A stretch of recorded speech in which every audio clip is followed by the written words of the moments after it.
Are you progressive? Are you... I am of the left. I don't really, to be honest with you, I've never been somebody who's been very too concerned with picking a name for, NJ Ranger, New Jersey Rangers. No, that's my boy, NJ Ranger. Yeah, Mr. Ranger. NJ Ranger 201. NJ Ranger 201. NJ Ranger 201. Oh, NJ Ranger. Fair dinkum. NJ Ranger, fucking brilliant. Thank you, NJ Ranger. I just learned something. There's a real hunger for interesting and informative things, which can also be entertaining. It doesn't have to be dull because it's informative and because it's important and serious. It doesn't have to be dull. It can be fascinating, you see. So yes, you're 100% right, NJ Ranger. He's a funny guy. NJ Ranger is actually funnier than a lot of LA comedians. 100% NJ Ranger. And this is what's scary, like guys like NJ Ranger, he would try to find out who these people were. There are too few of us. There are too many men up there with all their cop cars and everything. That's what they're always telling you. Never let your enemy tell you how many of you there are. Implying I work for MLC or NLO? Nah, I work for WNJR, bro. I'm a radio man. New Jersey Ranger for the win. NJ Ranger. Yes, he's a good man. New Jersey Ranger, who's a good egg. I don't like somebody who says they're free speech. I forget who pointed out earlier. NJ Ranger, actually. It was NJ fucking Ranger. Start challenging this corporate slave state. For lions are not the slaves of those who feed them, but rather those who feed them are at the mercy of the lions. For fear is the mark of the slave, whereas wild beasts make men afraid of them. Consistently hating on Kumia, always there to rain on his parade. And anyone that sweeps for him, NJ comes in and just obliterates them, bro. That's fucking incredible.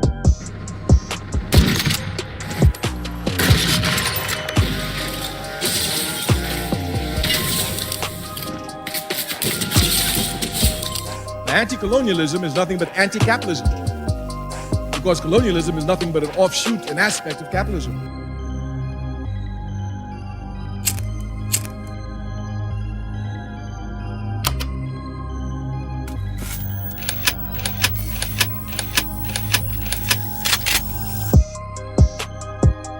Are you from New? And I'm saying New Jersey because NJ to me it means New Jersey. I doubt you're even a real New Jersey Ranger. Like, what? Who cares? NJ Ranger, you can go fuck yourself. New Jersey Ranger. Love you, buddy. NJ Ranger's been killing it.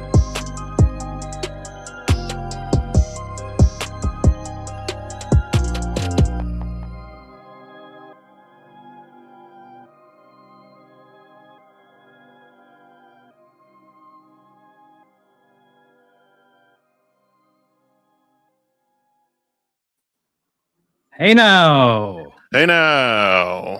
What's up, How buddy? are you? I am good. How are you? We're doing it. We're having it. What's up to everybody? Everybody at home. Yeah, this is our big season finale. How about that? Yeah, I didn't realize that. I didn't realize. Yeah, Christmas Eve is next week, and then New Year's Eve is that next Wednesday. So yes, Yeah, we'll be back. Early January. Yes, yes, we will be. The Wednesdays were fucking with us. I wasn't even going to do a show today, in the words of Chad Zumock. Yeah. No, we were going to do a show. Yeah. What are your plans for Christmas and the New Year, bro? Just I'm staying around here. We're doing Christmas at my house this year.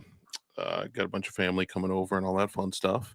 Mm-hmm. And then New Year's still up in the air. I don't know. I probably just stay home again, man. As I get older, I don't go out for New Year's anymore. I'm just I can't even tell you the last time I watched the ball drop. I think I've been asleep probably the past 5 years, probably since COVID, since I have not seen the ball drop.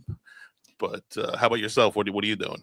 Well, I'm gonna go into the city for Christmas Eve. We're gonna do Feast of the Seven Fishes, and then gonna go out on Long Island for Christmas. Mm-hmm. And then I am going up to Canada for New Year's Eve. Oh, beautiful. Do you catch New Year's Eve last year when Whitney was bombing? That was classic. Was that on CNN? Yes, I believe so. Yeah, because anytime I think of stuff happening on New Year's Eve nowadays, I think on CNN. But no, I don't. I don't remember that. I just remember anything from New Year's Eve. The last New Year's Eve I remember was Andy Cohen or Flimsy Greenberg rather getting drunk and trying to make out with that other Flimsy Greenberg. What's his name? Yes, Andy Cooper, if you will, as it were. Anderson Cooper. Right. Mhm. But no, that's beautiful. You're doing the seven fishes. Yeah, that sort of tradition. There's some elements of my family that try to uphold that. But it's probably since my grandparents passed that we've really annually did something beautiful like that. But no, that's beautiful. That's a fun thing. Yeah, I mean, look, we generally go out someplace and we have the seven fishes in some sort of combination of like, I don't know, raw seafood, sometimes sushi. Like you bang out the seven in that semblance. And you guys at home, what are you guys doing for the holidays? The people celebrating Hanukkah at the moment. We have Christmas coming up next week, then New Year's Eve and New Year's. And while you guys get your answers in, we're going to address this stuff. The Kinky Loco, the great Kinky Loco, giving us a skull, which we reciprocate. And I hope to see you at the annual AC non-event. In February. The final boss, Shmuel Rock and Roll, the classic theme song to Shmuel Talkman, people call it. I was singing a song today because I often do that. I just make like little parody songs, like I'll come down in my head, and I can't even think of it all. It'll come to me, but there was something. It was something that had to do with Shmuel. I can't think of it. But I was putting Shmuel in something. The Shmuel log. Yeah, cool story. No, you'll get to it. You'll get to it. Kwanzaa was a Christmas thing, right? That's like Black people celebrate that. What exactly is Kwanzaa? I believe so. It was like a 20th century tradition, though. I think it has to do with Pan-Africanism. Oh, okay. I wish them well. Yes, we wish them well. And speaking of Black people, our boy Tim's Totality, watch out, Dan. NJR is live. Well, okay. There's no reason that he would be afraid of little old me. Let's check this out from the great Sam Bibley. This was September 13th, 2025. It's our boy. Yep, that's our boy. I don't care if somebody was like, NJ Ranger, you're going up against Shmuel and NJ Ranger. I don't give a fuck about NJ Ranger and Shmuel Buckman. I don't give a fuck about anyone. All right. So that's his take on it. Thanks, Dan. Thank you for chiming in. What's everybody doing for Hanukkah? You know what? I would enjoy some latkes right now. My uncle makes some great latkes. And I hope that you enjoy your holiday season, Ken. And who else we have? We have our homie Rochi. Why can't I super tip? Fuck Christmas. In the words of the First Lady, fuck Christmas. Thank you very much for that. Super tip is out of beta, as I heard on Patrick Melton's show the other day. It's in Sigma. It's in Sigma testing now. Yeah, I'm not sure if alpha comes before or after beta, but yeah, they've moved. Or no, I guess it goes from alpha to beta, and now it's in Sigma. But I guess that implies that sooner rather than later, you will be able to sign up without the invitation. But yeah, that would be fun to have some. That would be awesome. I just again, I was not gonna bother this guy while they're still testing this shit out. He has said as much that if you're not doing big business, like scram, and that's fine. Even though Shmuel has super tip, I just wanna put that out there. Yeah, there's a bunch of the shows on super tip that just seem to get the early invite. I don't know how much action they're actually doing on super tip, but there's a couple heavy hitters over there, as it were, if you will. Yeah, yeah, they are there, and I think it's only going to grow. But we're gonna cross that bridge when we come to it. Wait, Dan just went live. LOL. Is this normal for Wednesday? They simulcast them and the Mere Musk concern. They simulcast their shit together, which was offensive when Shmuel was going to do that debating Chad. But amongst homies, apparently that's all good. Thank you for that, Tim. The great Leo Gunn going up against nice stupid Dan.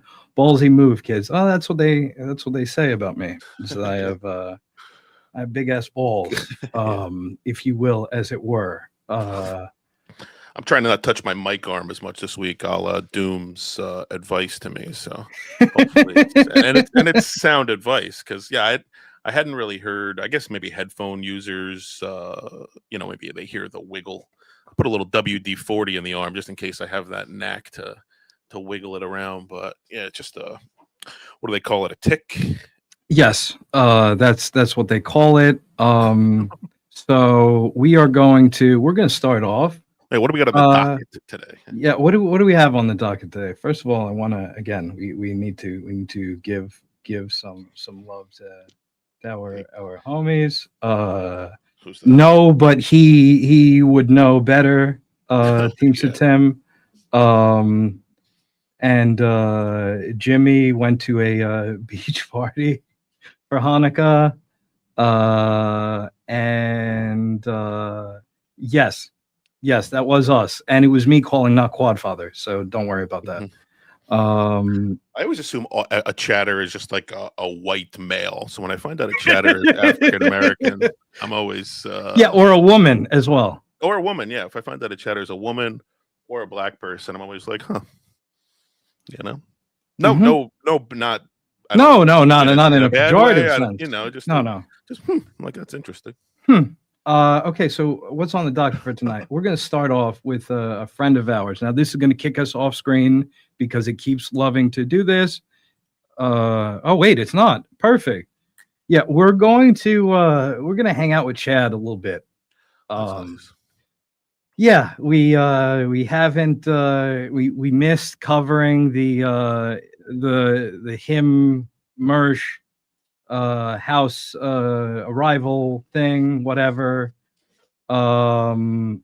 So yeah, that's we're going to now fast forward to what was this, couple days ago, 2 days ago, where Chad is sick. Those of you in the audience who don't know, he had a health scare. He fainted on an airplane and then had to go to the cardiologist, had an EKG that turned out fine, whatever. And he told us that he's not going to drink anymore. How that holds up, who's to say? But we're going to play this, which is from Chad's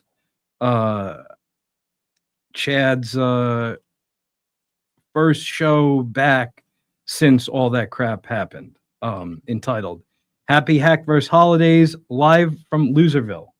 The first timestamp that we have is entitled Some Semblance of.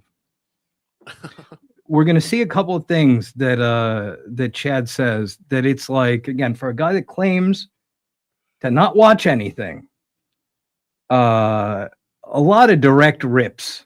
And you in the audience can figure out who he's ripping from. So here we go. I'm at about 60%, guys. I'm not gonna lie. I'm not bringing the thunder, but I'm gonna do my best. It's all you can do in life is do your best.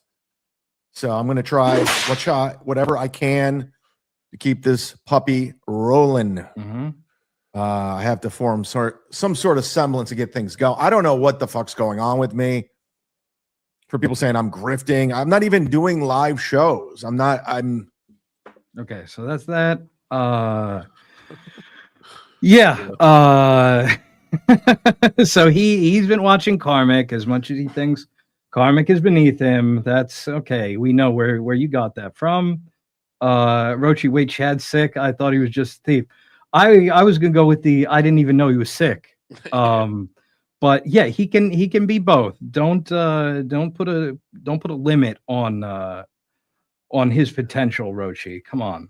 He seems like a bit of a hypochondriac, Chad, doesn't he? He seems like when he gets, a little tummy bug, he's got cancer, he's dying, and I'm sure that's maybe a little bit for comedic effect, but he seems like type of bitch who. I mean, is it for comedic effect or for monetary effect? Right. One might ask. And Jesse, we're going to get into this a little bit after this. I'm bullish on it.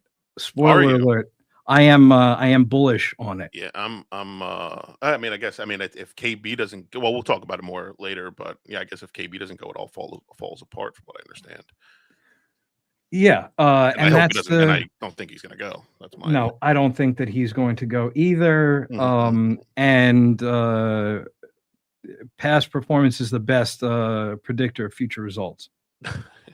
The dude has not been able to get one over the goal line, and this seems even more harebrained than AC, which we were already going to be at anyway. Dude, but surely though, if Brian Landon is able to put it together and it's on Chad's home turf there at the Chucklefuck in Cleveland or whatever comedy club that is, you don't think Chad can shine and pull strings together? I mean, he knows the family, he knows the owner, they love him, it's his home club.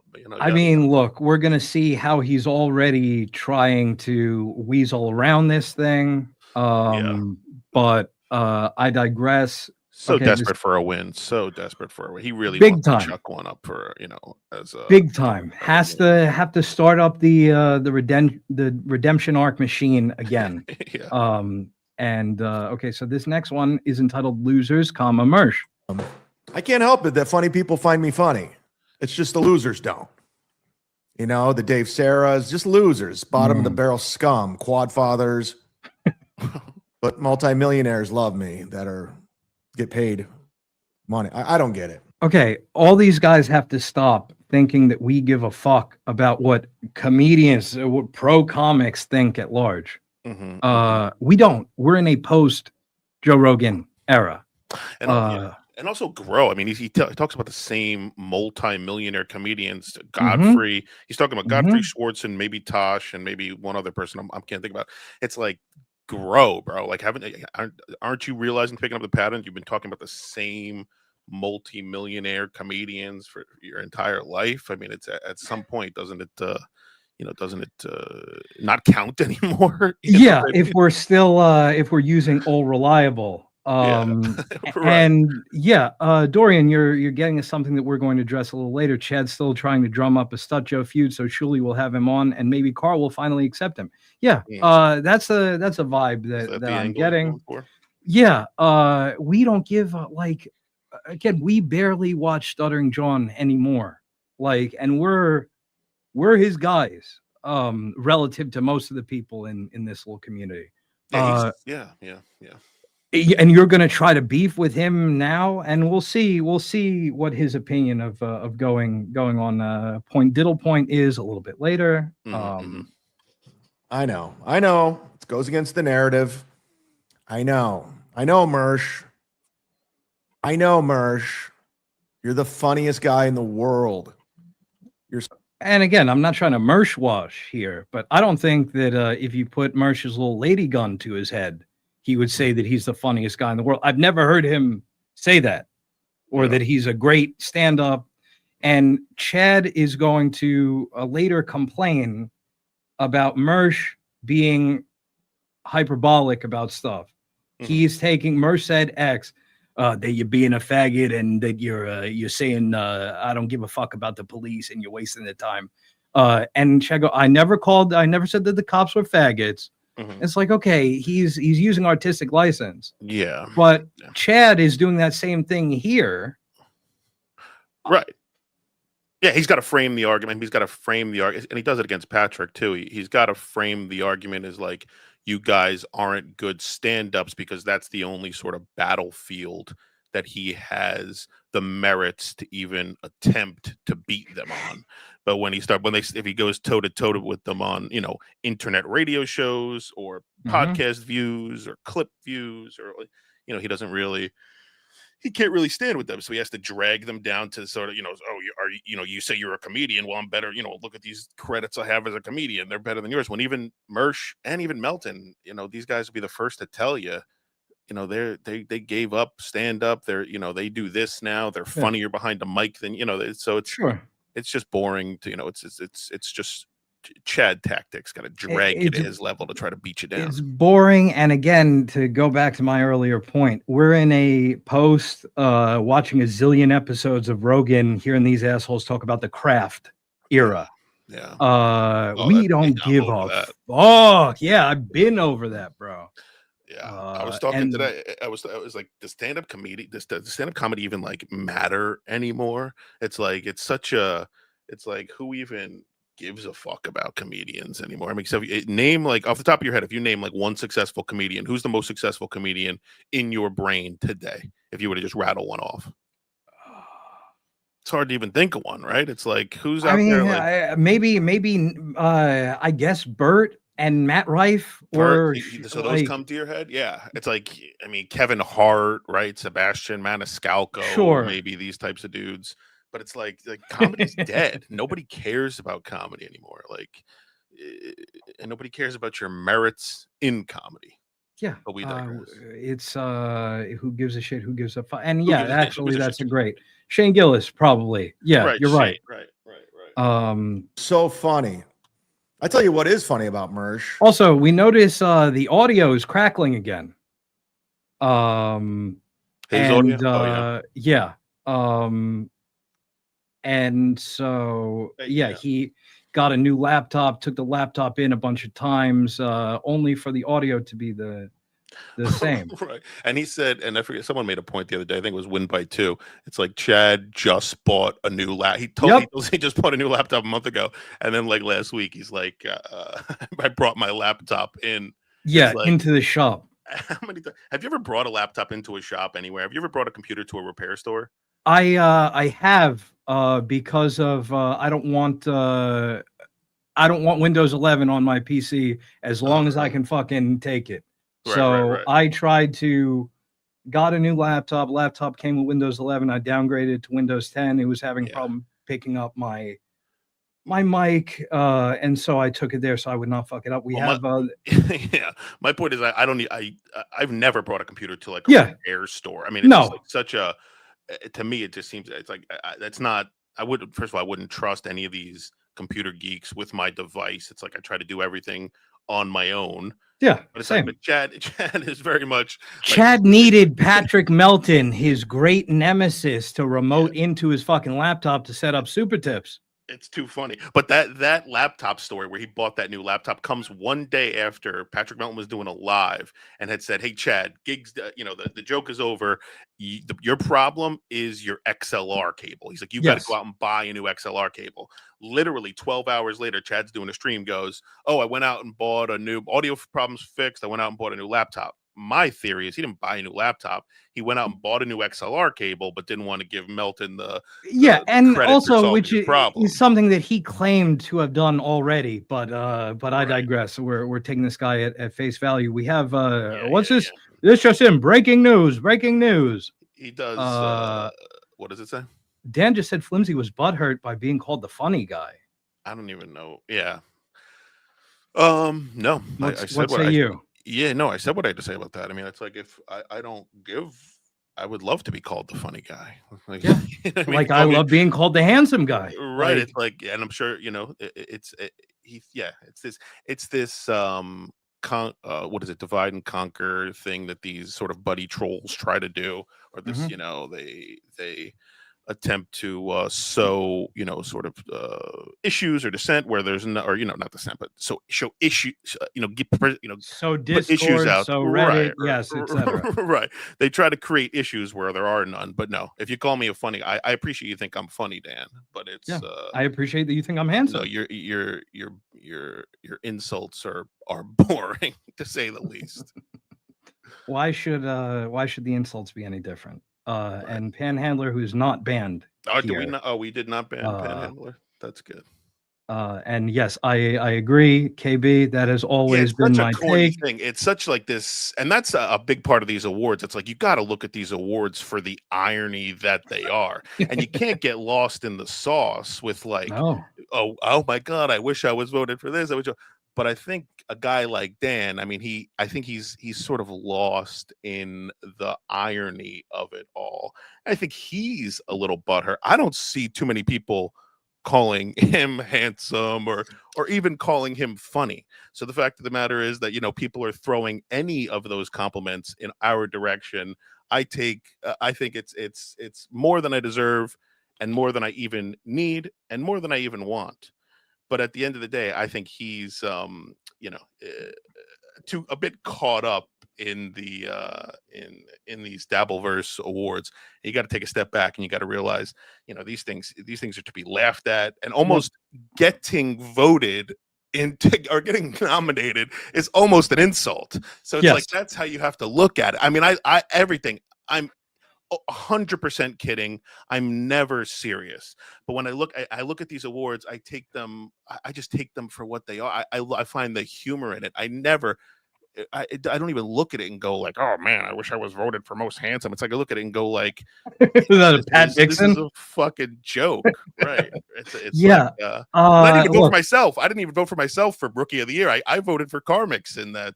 Yes, as did I. As did I. Look, it's an honor just to be nominated. It's funny. We wish him well. We certainly wish him well. And this for Jimmy. James Bauman, your thoughts? You know what it is? I wish I cared more about Dan and his insults and about this.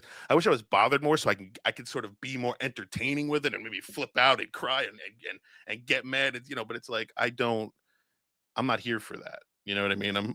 I'm here for the chuckles. I'm here for the goofs. I'm here for the gaffes. I'm not here for the weird drama from Stephen Grillo lookalikes. Look it up. You guys at home, look it up.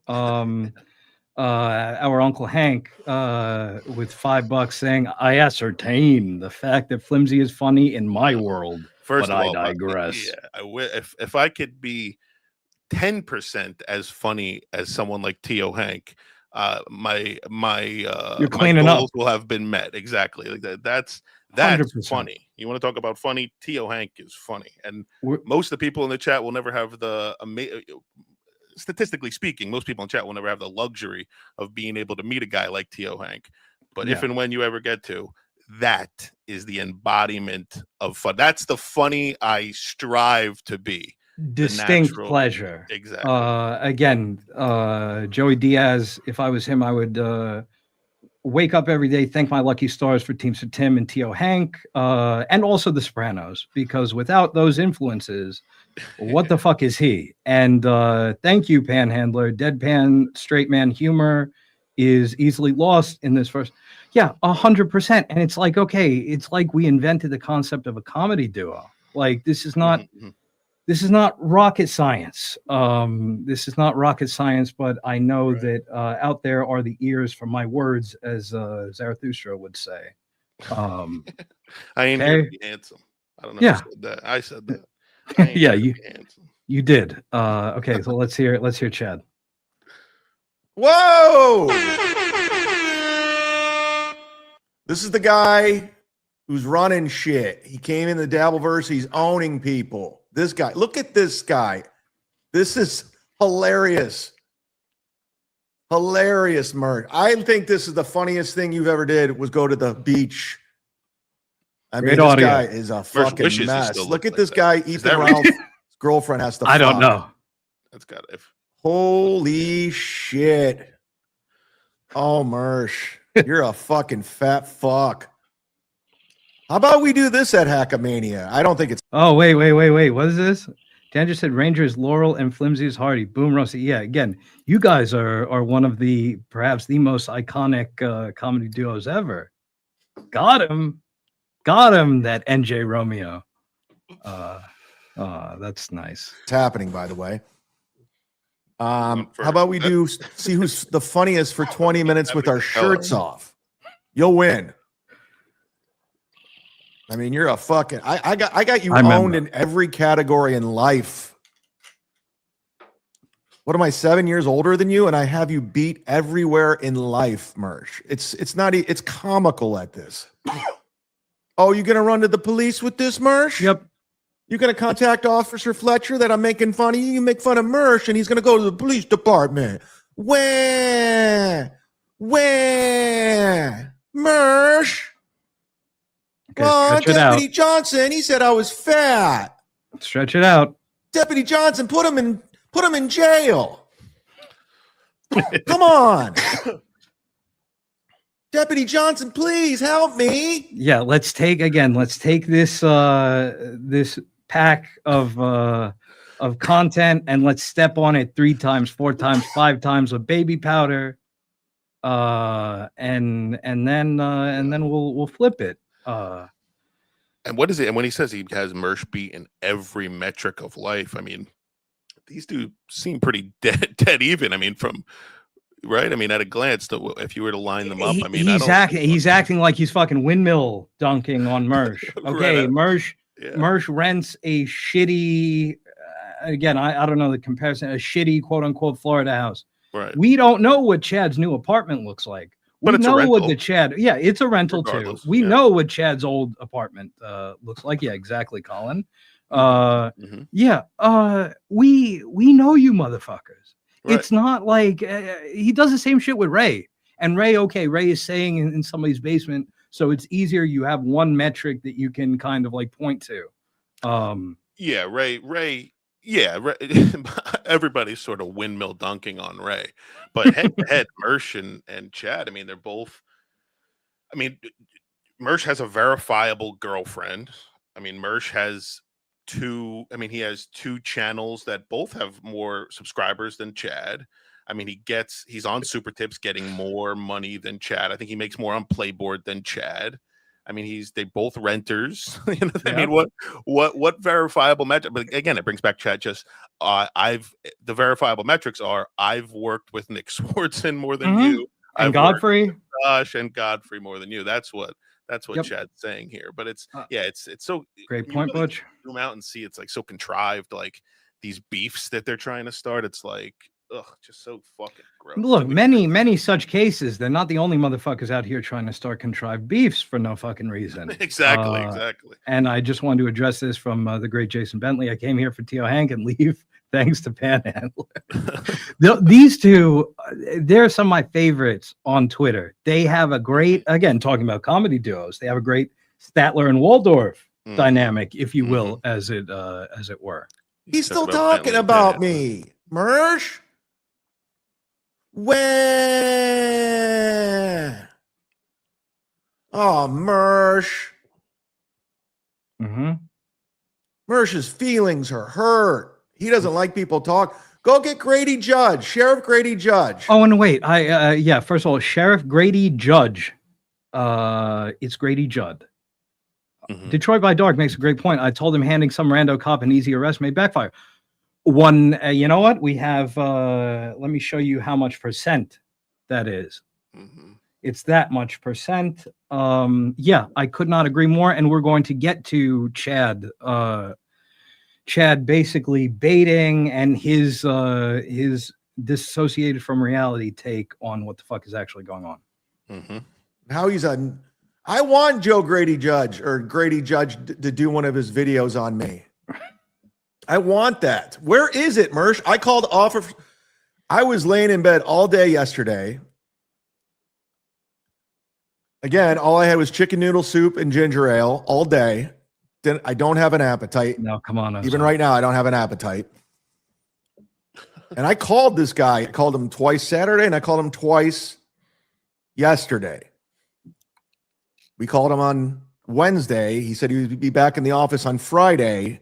So you decided to hound the police officer, the sheriff's deputy that is in charge of this open investigation 5 times over the course of the weekend. classic guy who's not guilty behavior. Right. They have your number, right? You called them and they said, "Oh, he's not going to be in until Friday." They got your number, bro. Don't worry. Right. Unless, why are you clamoring to talk to him? You trying to get out ahead of it? Right. Like, I think so. I mean, what they say, Mama said, never run to an ass whooping, right? But some of these people, I think that it could linger.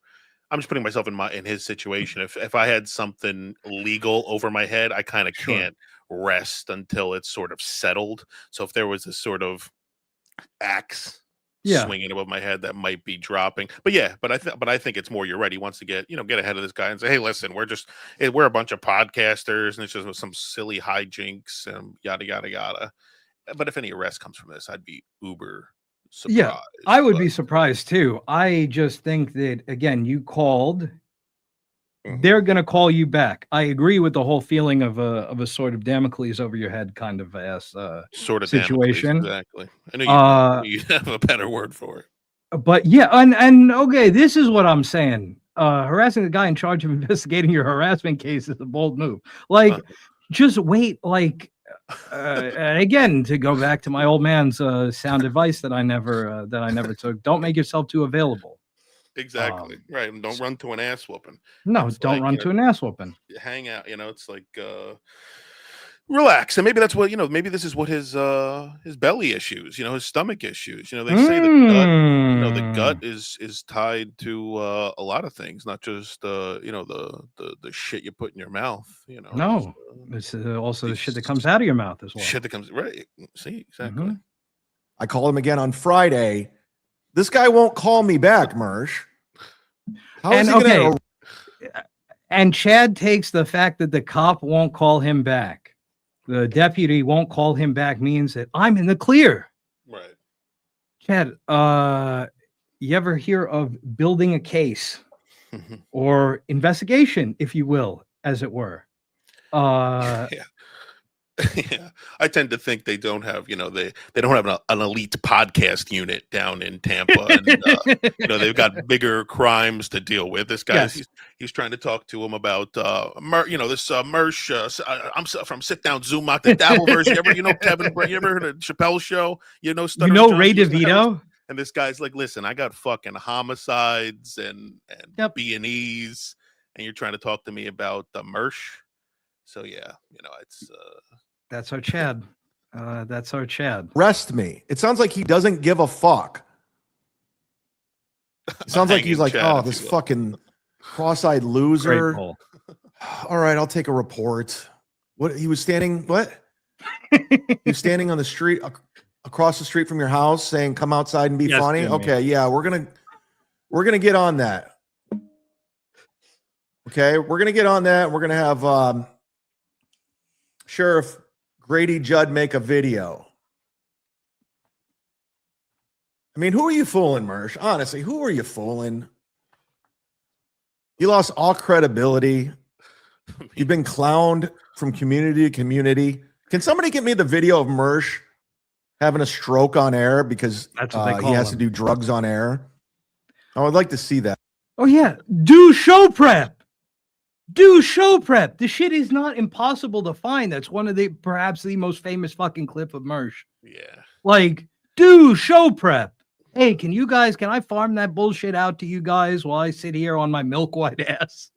That's what he just really flies by the seat of his ass. That's what, who does his thumbnails? Who does his Patreon? Because I can't believe Chad's doing all his back end stuff. Like, who is his Adam? Like, he's not doing it himself. This guy has to take his laptop to Geek Squad to get his Bonsai Buddy uninstalled. I mean, look, I thought that first of all, that's a great pull. And second of all, I thought for the longest it was Dr. Chow when they were doing the Ray DeVito show, because I know that at least that motherfucker knows how to work a computer. Right.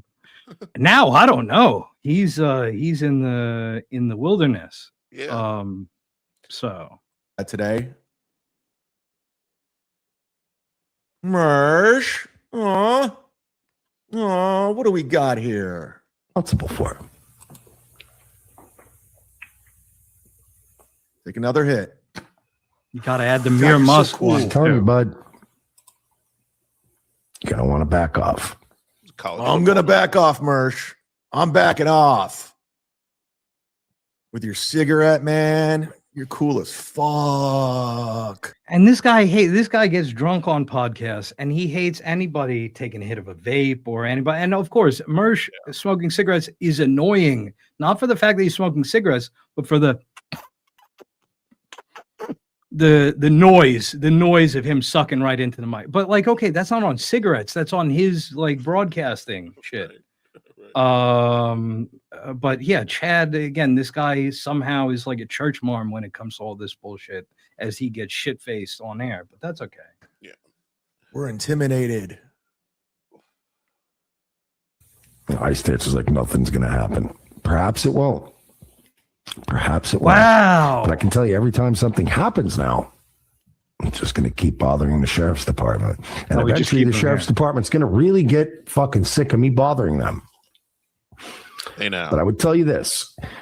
It is still an active and open investigation. Oh, and no! You fucking retards are still streaming about it. Okay, that's a great point. That's a great point, Mike. And what is this from Magnesium Linoleum? NJR is being steel-toe on YouTube. Well, you forgot to add in the Rumble numbers and the... Oh, and you know, it's the winter, so our audience go and they make igloos, like, right? That's the classic Aaron Cope that in any given season, when the numbers are down, the steel toe audience in particular does this thing. Yeah, so that's that. Oh, what is this? Flimsy, what say you? I do, but I've been working. I'm actually in the Warriors Guild working on my my Rune Defenders now. Hell yeah. Shaman. Yeah, he knows. We're RuneScape guys here. This next one, 1116, is entitled Brag. Cops don't like when people like Chad and people like Quad brag about how much they own the cops and how much they're faggots and they won't do shit. You never said that. I've never ever said that, Mersh. You're lying. So this is what I was referring to earlier. Again, he's being a little fucking hyper. This is a guy who says that he lies sometimes, but he tells the truth in the end. Mersh is being hyperbolic. He's not lying. You said earlier, like fucking 5 minutes ago, you said that the cops don't give a fuck about this. Okay, you didn't say that they're faggots. Wow, great. You really blew this case wide open. So, okay, what the fuck is it? Why are you being so fucking pedantic? That's what it really bugs me in any corner is pedantry. Like, bro, you know what the fuck we're talking about. Right. But where's evidence where I said the cops aren't going to do shit and they're faggots and that never happened. You're pulling them out and you're making things up. Now you're going to pander to the police department on not this? me. Oh, wait, what was that word that you used?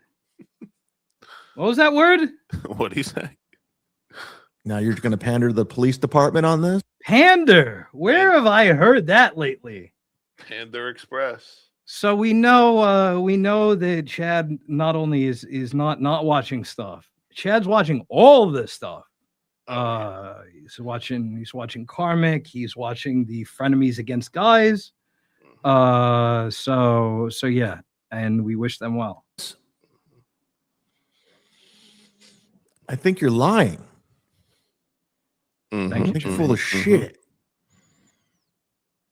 I think you're trying to do something and it's not working.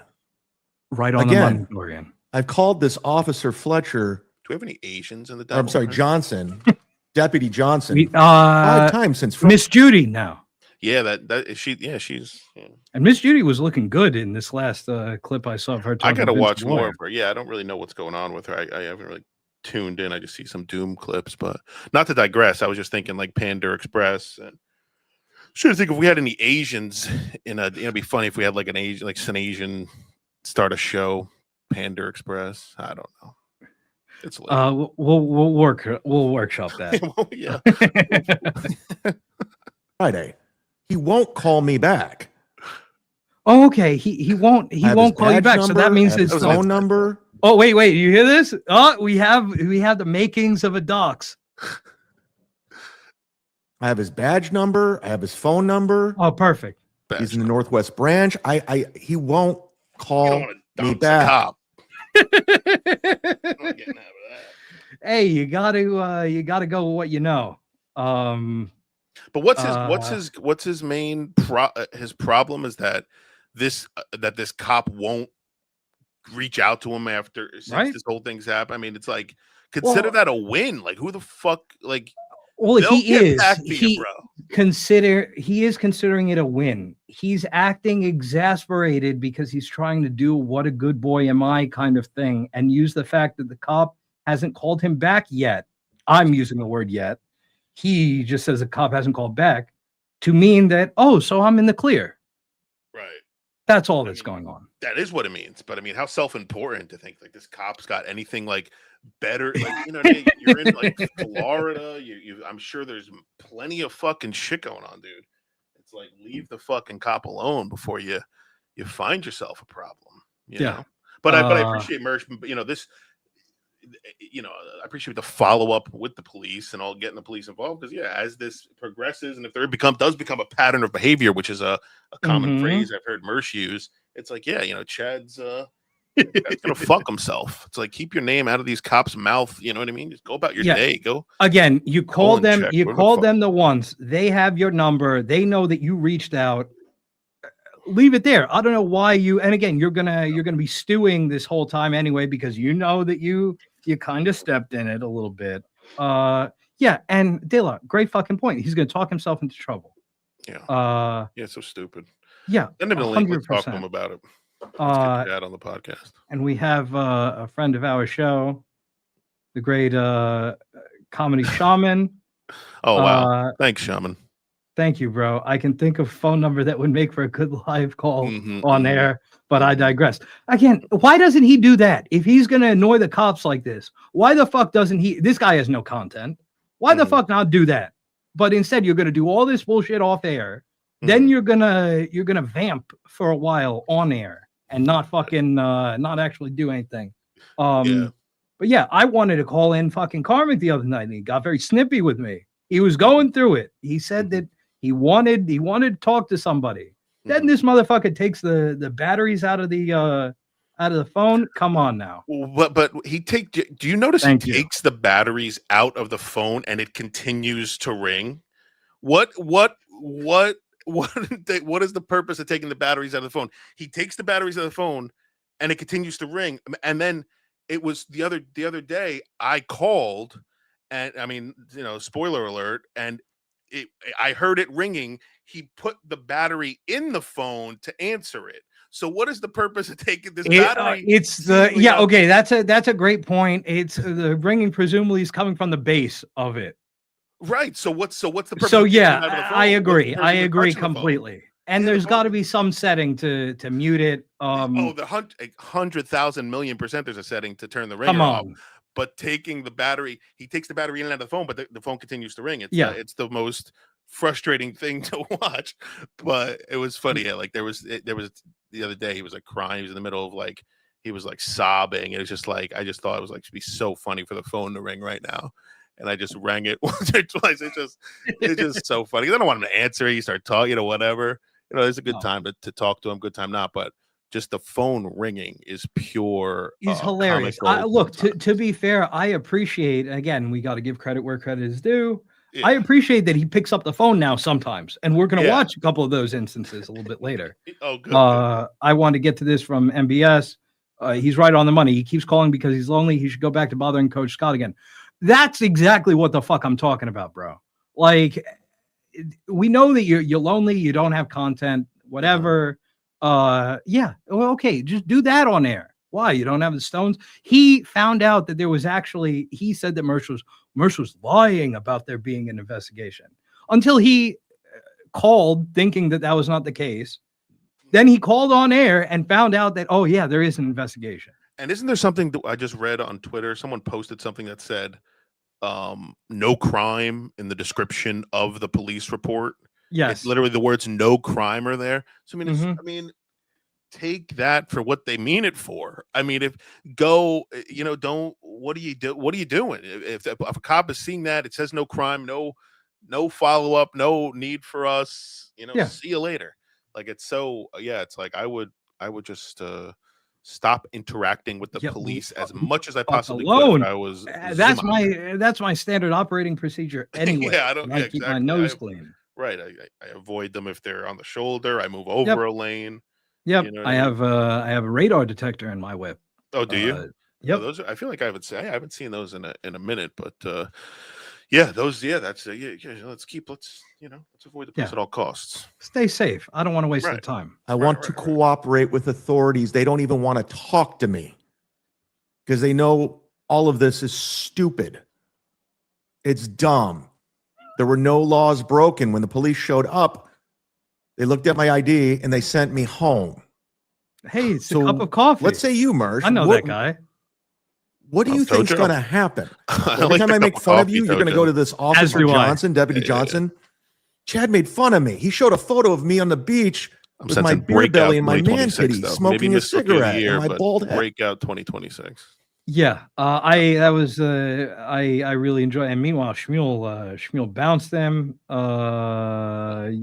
Exactly. That's what he's doing. And a great point from Earl's de Grima. The amount of run-ins Chad has had with the law. Why is he doing this? Incredible question. Question. Yeah, it's You would think that you would want to stay clear of them at all costs. Ed, do something. I live in a county full of very petty. And also, Tim, you remember how Ray was freaking out when he saw my car as if I showed up in a fucking McLaren? Like Ray was losing his shit, made me feel uncomfortable. Like Ray, like it's a fucking used car, bro. Like let's keep it 100. Petty police officers, very petty.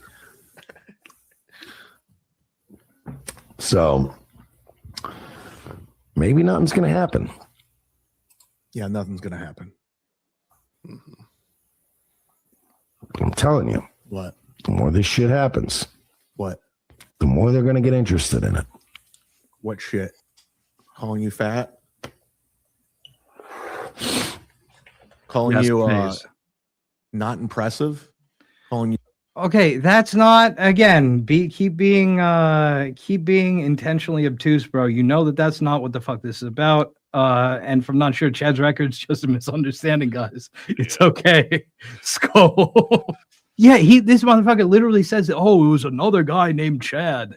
Yeah, I've never signed up for his advanced tier 5 Patreon to get like the full story. But when you do go to like whatever Chad's criminal Chad Zumock comedy.com, which is hosted by a dear friend of ours. Oh, yeah. But when you read it and you go, I think it starts in like 1998 or 2001. And it goes all the way down through the last like 4 or 5 are in Florida. But if you really sort of take the sort of, put yourself in Chad's shoes and just take your trip down that timeline of misdemeanors and first degree whatevers, it's funny to just see like you really kind of get an idea as to like what how I don't want to say how big of a piece of shit this guy is, but how big of a piece of shit this guy is. He's got, again, if people karmic shits on Joey C, calling him a jailbird, like he's the world's greatest criminal, but Joey C got popped once. Right. He's just got the one.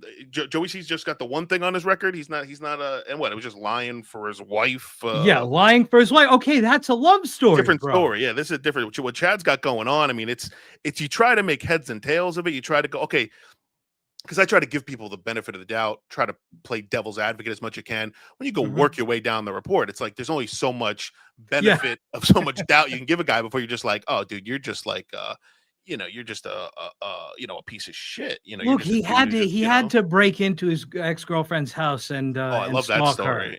He was in love. What are you, heartless, flimsy? Or what was it? Is he went to they were on vacation. He showed up. The sister was there, and then she called the cops. But then it was fine because it's a frat house and everybody was coming and going. But somehow it turned into a breaking and entering or whatever the fuck it was. Again, It's who like, the fuck? Who can yeah, keep his all this stories shit are- straight, including him? And You're not funny.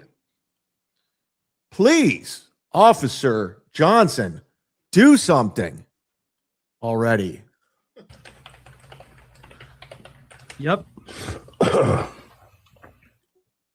I mean, we really do got to bring the death pool back. I mean, these people are so unhealthy, and this is coming from a guy who Chad's definitely the kind of guy going who through like my own knows house. where you kept your stash, and then like knows when you go to work, and then like knows the way, you know, where you left, you know, the key, how you know what rock by the front door you left the key under. Yep. And he knows, you know, and he's got no problem, you know, no qualms going in when you're not there, and Yeah, cleaning out your stash, and then he'll help you look for it, and then he'll help you look for it. That he's the type of dude who's gonna help you look for it when it's oh, dude, no, oh bro, where you know you left it, you know, you retrace your steps.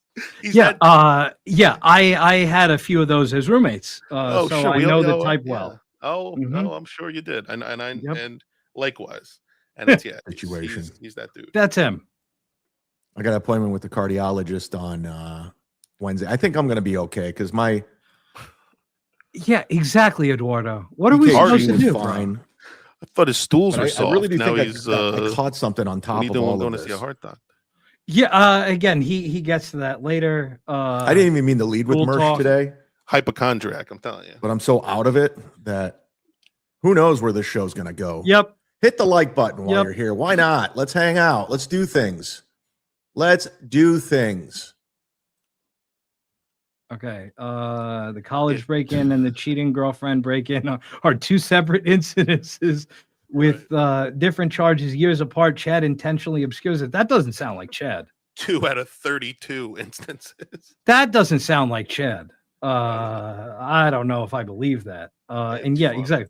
Let's do things. Does anyone has anyone ever paid the whatever it is to get the full credit card story of what the other person?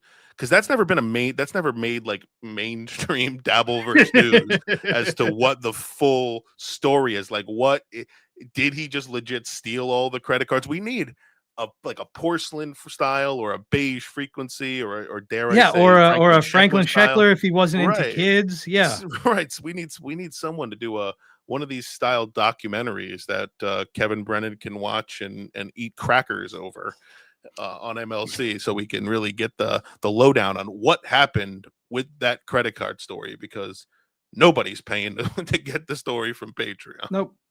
Yeah, And, the Tampa Papers. Someone gets Stevie Lou on it. Yeah. Basically, you're 100% right. I forgot that for a second, but I'm glad that we have a great chat that can remind us of stuff like that. Here I thought it was Chad's fault, and I was misguided, as I often am. Oh, speaking of Hillsborough, wherever the fuck I live, I'm going to be headlining Side Splitters this Thursday night. You too, Buttman. Very excited about it because Also happy. not only am I a headliner this wow. Thursday, Again, if you're a normal headliner, why are you so excited about that? Why is that something to write home about? Right. Or are you just a headliner when it comes to Stuttering John saying that you're an opener and you're not a headliner? And yeah. These are just things that one asks oneself. And what does that word even mean? You could put headliner up there with what we say, porn star. You could put it up there with these other terms that really just don't mean anything anymore. It's just, you know. Well, you remember him getting into it with Stud Joe on Twitter and Rich Voss saying that he doesn't care about all this middler drama. And they both flipped out about that. It's such a because Midler to them is what they perceive civilian is. Yes, 100%. You know what I mean when they say when they say like to be demoted by a guy like that is just that stings to Chad. Yeah, and Flimsy, keep your rhetoric in line with Jimmy wants. We are completely audience captured over here, so you guys say it and we do it. but I will be recording a Sirius XM Raw Dog exclusive. My whole set will be aired on Sirius in January of 2026. I talked to the PD about it, and they were all about it. The police. So it'll be very exciting if you want to come hear your laughter and claps and maybe your boos. Good. Come to Side Splitters this Saturday in the Tampa What did he say? area. He talked to the PD about his comedy special airing on Sirius. What happened? What did I just miss there? Yes. I don't know what the fuck. Production director, maybe. Okay. Yeah. Okay. Sorry. I yeah. didn't mean to digress. Yeah. Oh no. Yeah. Yeah. I'm gonna have a lot of new stuff, a lot of old stuff, but we'll have a good time. Maybe Joey C will come. Ooh. I'm actually looking for Joey C's number right now. Christmas come early. Talk amongst yourselves while we figure shit out. Keep phoning it in, shall we? Okay, so that was big news. We're going to 2703. Entitled The Duke #1 as we wrap up our first hour, and I implore you guys at home to please hit the like button for us. Program director, right?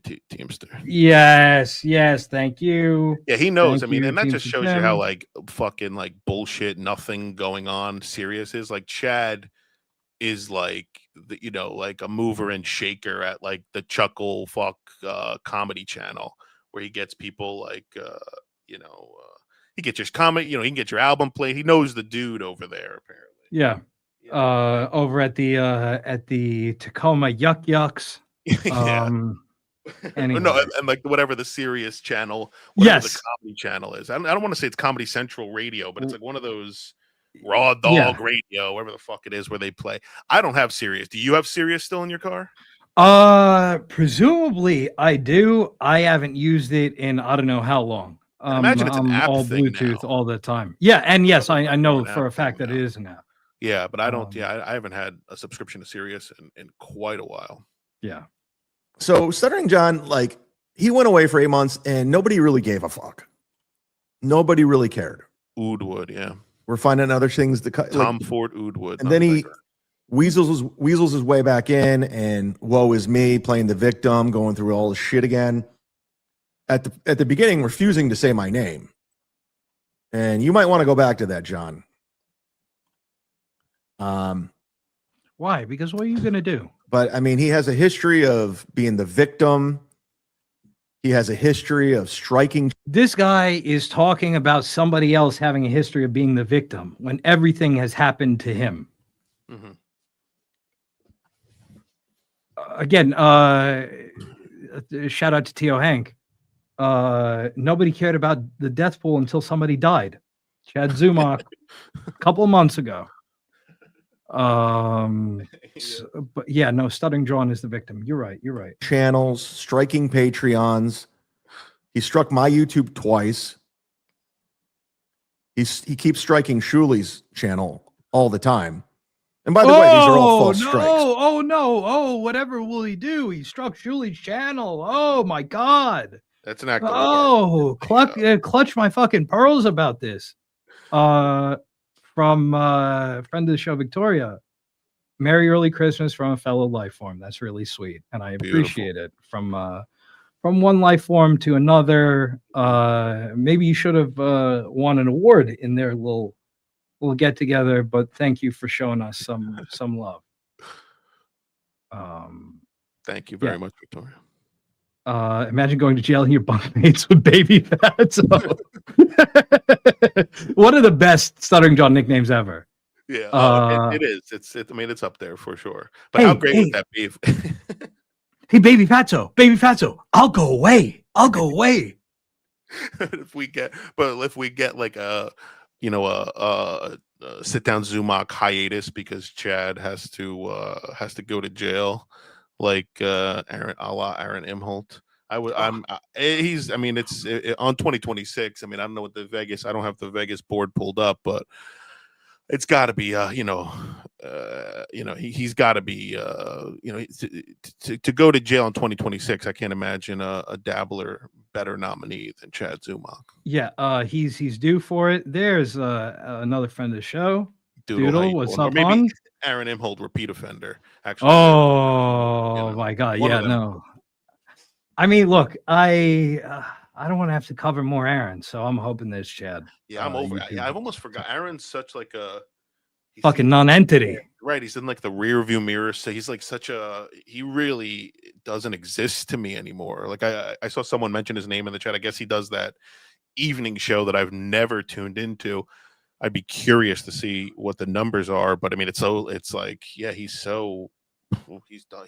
Yeah, we were when I think it was formerly Coach Magnesium Linoleum checked in with us that we were beating this motherfucker on YouTube by 20 people.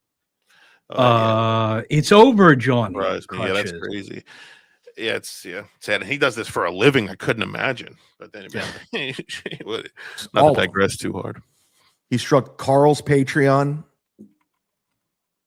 and there's no way in hell you'll ever convince me he had nothing to do with my original Patreon.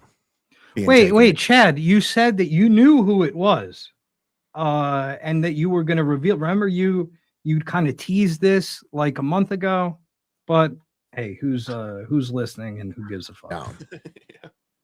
I do believe it was him and the legend. I'll go to the grave with that. In the meantime, sign up to my Patreon, World War Z. Let's again. You said that you knew, but now you believe that it was Stuff Joe and the Legend. That's okay. I'm not even near to what I used to have. It's comical. So if you want to sign up for $5 a month, that'd be great. Oh, perfect. Money maker. I'd love to get it. I understand the hesitation since these two of them have been removed, but we're in the clear. I went through all the hoops, the 6 months of appeals. It's legit. Oh my God. But now, yeah, you should write a book on it and call it My Struggle, right? Fucking idiot. John is going after people's jobs. Oh no, he's going after people's jobs. Again, these are the guys that tried to Stuttering John. They blew up his spot when he was a school teacher. Like, they have gone after his work. I'm not in the business of they started it, but to act like, wow, look at this. Like the Germans in World War I used chemical weapons, and yet they were trying to outlaw the use of the humble trench shotgun by U.S. forces because that was ungentlemanly and a war crime. That's what this sounds like to me. Right. Like, who gives a shit? Who gives a fuck? Like, yeah. And how they have the right. And also, he's never beating the Shuley ball washer allegations with this. I'm just going to leave that out there. Now John's going after people's work. As you know, he called the police on me when he was 2 hours away. 100%. Which resulted in my gig at Cape Coral getting canceled. When I had 8 people showing up, I had Deadfool, Granny. This is like Lemmy at the time when they were a thing. Yeah. Remember, when's the lowest form of conversation? Right. Yo, who's on his Mount Rushmore behind him right there? What is that, like Mick Foley and Jake Hudson? If you look, it's like whoever's on. I feel like he's explained it before, but I didn't give a fuck. So. Yeah, that's how I'm find myself not giving a fuck about the words coming out of his mouth and just looking at. That was the problem. The lights behind him. Yeah. Mm-hmm. That's you'll see. It's the. Oh, my accountant just contacted me. Oh, cool. He didn't need to know that. So we just went to Tito Ortiz's bar and hung out. And my man, getting another return, getting another tax return this year. John's a piece of shit. I don't have to say this anymore. All the shit he gets, he deserves. W. He's a narcissist. W40 FPS. He's an alcoholic. He's a victim. And let me walk this back here. The reason why I'm going in hard on this is because over the weekend, John was in Maslin, Ohio. Okay, yeah, blah, blah, blah, blah, blah. Okay, the Duke 2, 32, 00, 32, 00. And I've done many, many, many of his locations because that Funny Farm has changed locations at least 8 times. And I have a very good relationship with him. And I had not hit him up in a long time. And I saw Stuttering John was there. I was like, and John's always saying, oh, I'm a headliner, Chad's an opener, blah, blah, blah. So I was going to go ahead and book myself at all the clubs John does, just to show you that it's not that hard. The clubs he do, they're BC rooms at best. Okay. Okay. So I was going back and forth with Dave about a date, pay, everything. Mm-hmm. And then Stuttering John comes to town, does a weekend there. Wait, are you about to describe being cucked by the Duke? Like, that's what that setup, the north half of that sentence sounds like we're poised to be cucked by the I think Duke. that's exactly what. This is the story. That's exactly what happened. Let's see how this plays out. And Dave never, ever texts or emails me back again. Oh! Again, I've had a 20-year relationship with this guy, and he would always get back to me. So every 2 weeks, I'd send him an email with my avails and my offer. Okay. Nothing. Weird coincidence. Okay, cool. So yeah, and the rest of this 35, 47, 35. Being a comedian sounds so depressing. Being a hack, especially. Yeah, right. It's like sending my offer and my avails. Please, Mr. Comedy Club owner, give me work. Yeah, you hate to see it. You truly do hate to see it.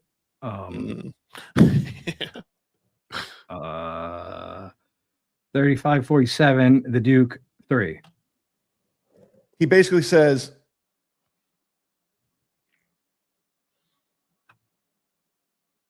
please stop emailing me.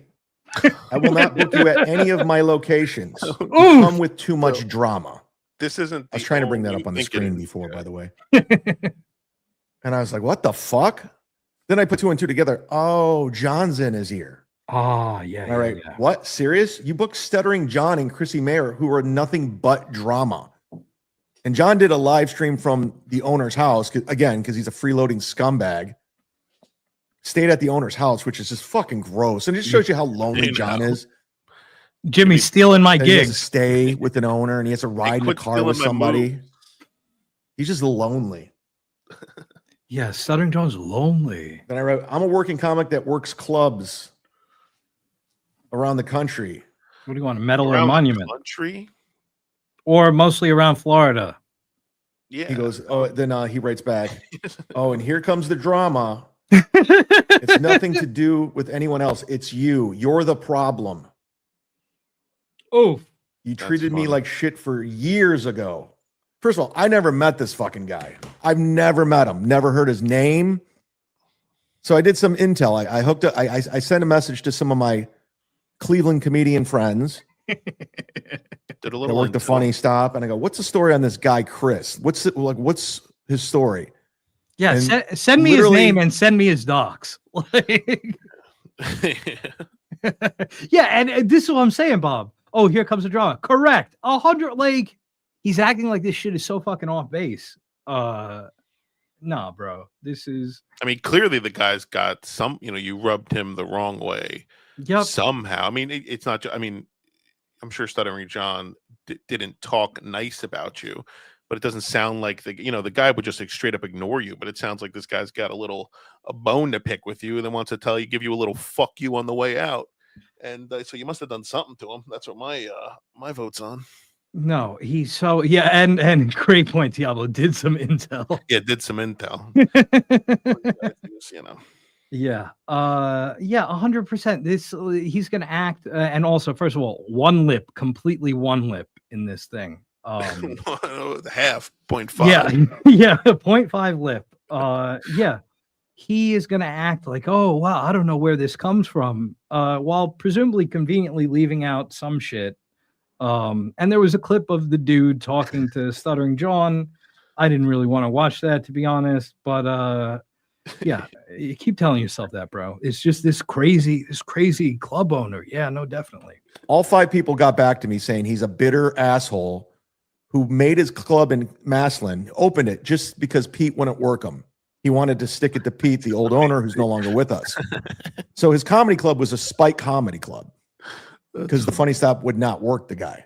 I didn't know anything about that. And most comedy club owners are spiteful pricks. Home run. But anyways, John got in this guy's ear, and then Yes, Sam Tripoli says you're bad. Oh no, whatever. Dave, close your ears. Oh no, whatever am I gonna do without fucking Sam Tripoli's blessing? One of the Earth's slows. Blessing. Oh no, fuck. And Chad talked to one dude who said, "Oh yeah, I heard that guy's a dick," and that turned into, "Yeah, I talked to 5 guys. They told me all this stuff." It's Flimsy, very it's great that you point out 5 guys, because that's going to come Burgers up a and little bit fries. later. Yeah, burgers and fries, 100%. Because we heard him bring up the same amount of people saying that friend of the show, family of the show, Lady KB, has cankles, and that was a talk of AC last year, which you and I were at, and didn't come. You and I are marked safe from being one of those 5 guys. But I don't remember that being a topic of conversation with anybody else. No, either. No. But that's was okay. The conversation was his violent vibrating as he shook everybody's hand. Yeah, that literally was the topic of conversation. It was well spoken about amongst everybody. Yeah, hair lip. I've never seen. People always talk. I mean, I've noticed he doesn't have a lip, but yeah, in that thumbnail or that screenshot you just had right there, it was very apparent that you just have to surgically remove your lips to get that amount of that little amount of lip. It's like, okay, yeah, and I agree. I know that you don't give a fuck, but I'm saying that we're not even getting to that, because this is all make-believe bullshit. This is all make-believe bullshit. Yeah. And this guy's just, he's, again, we run with it. But that's okay. They opened up their clubs. They have this God complex, like they're running shit. There's a guy down here. He does the Snappers locations. His name Nabil. He's the same kind of guy. They think they're running comedy. And it's just like, yeah, you're a dime a dozen. I'll go to the next one. A diamond dozen? So Stuttering John, not only this and is also, what he's done wait. This guy is about to complain about Stuttering John costing him work at one, in his words, shitty club. Then he goes on to say that because this other owner doesn't fuck with him, and that's okay because they're a dime a dozen. So if you tried to take him to court and prove damages, here you are on video saying that it's not a big deal if you don't get a spot somewhere. Right. Mm-hmm. If you were to try, yeah. Hey, as we know, these guys they'll take them to fantasy court. Yep. Yeah. That look, I think that all court of public opinion. Yeah, all Dabbleverse stuff should be decided there and not real. Imagine bringing a multi-$1,000 lawsuit to prove $500 in damages. Yeah, exactly. Yeah, that's what these guys are on. Oh, and then going back to the guy in Youngstown, Dave Rubbish, the guy I had a friendship with for 20 years.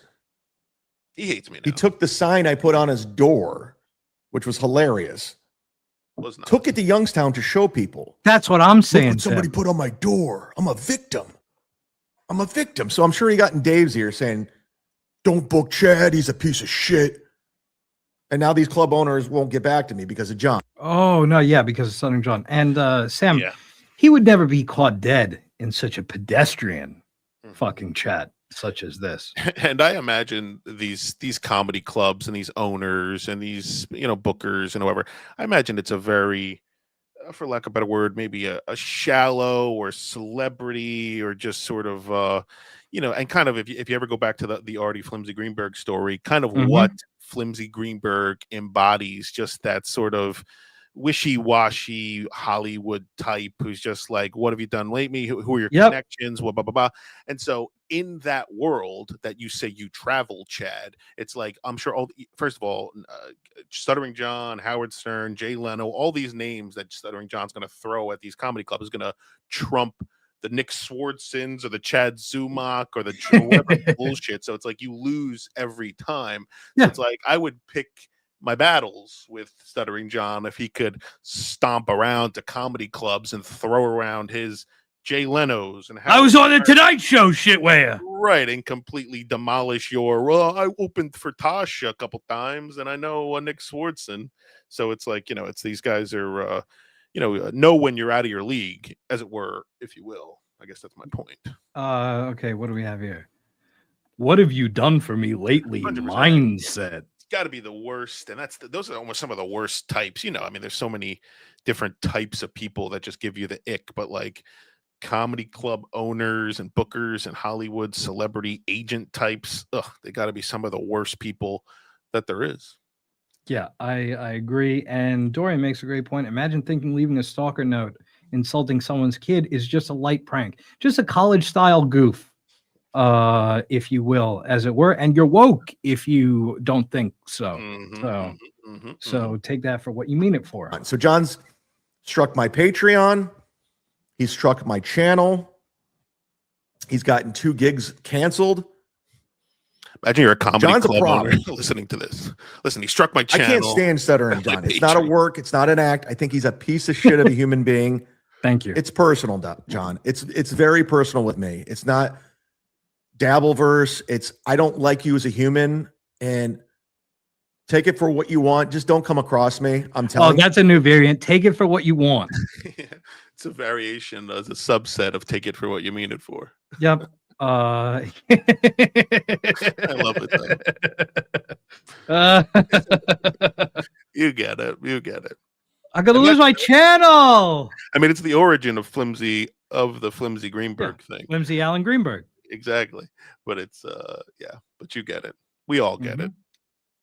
You, because Baby Fatso is going to take care of business and say what you say, whatever you want to think of that. That's where I'm at with you. Okay, so we're vague posting threats now.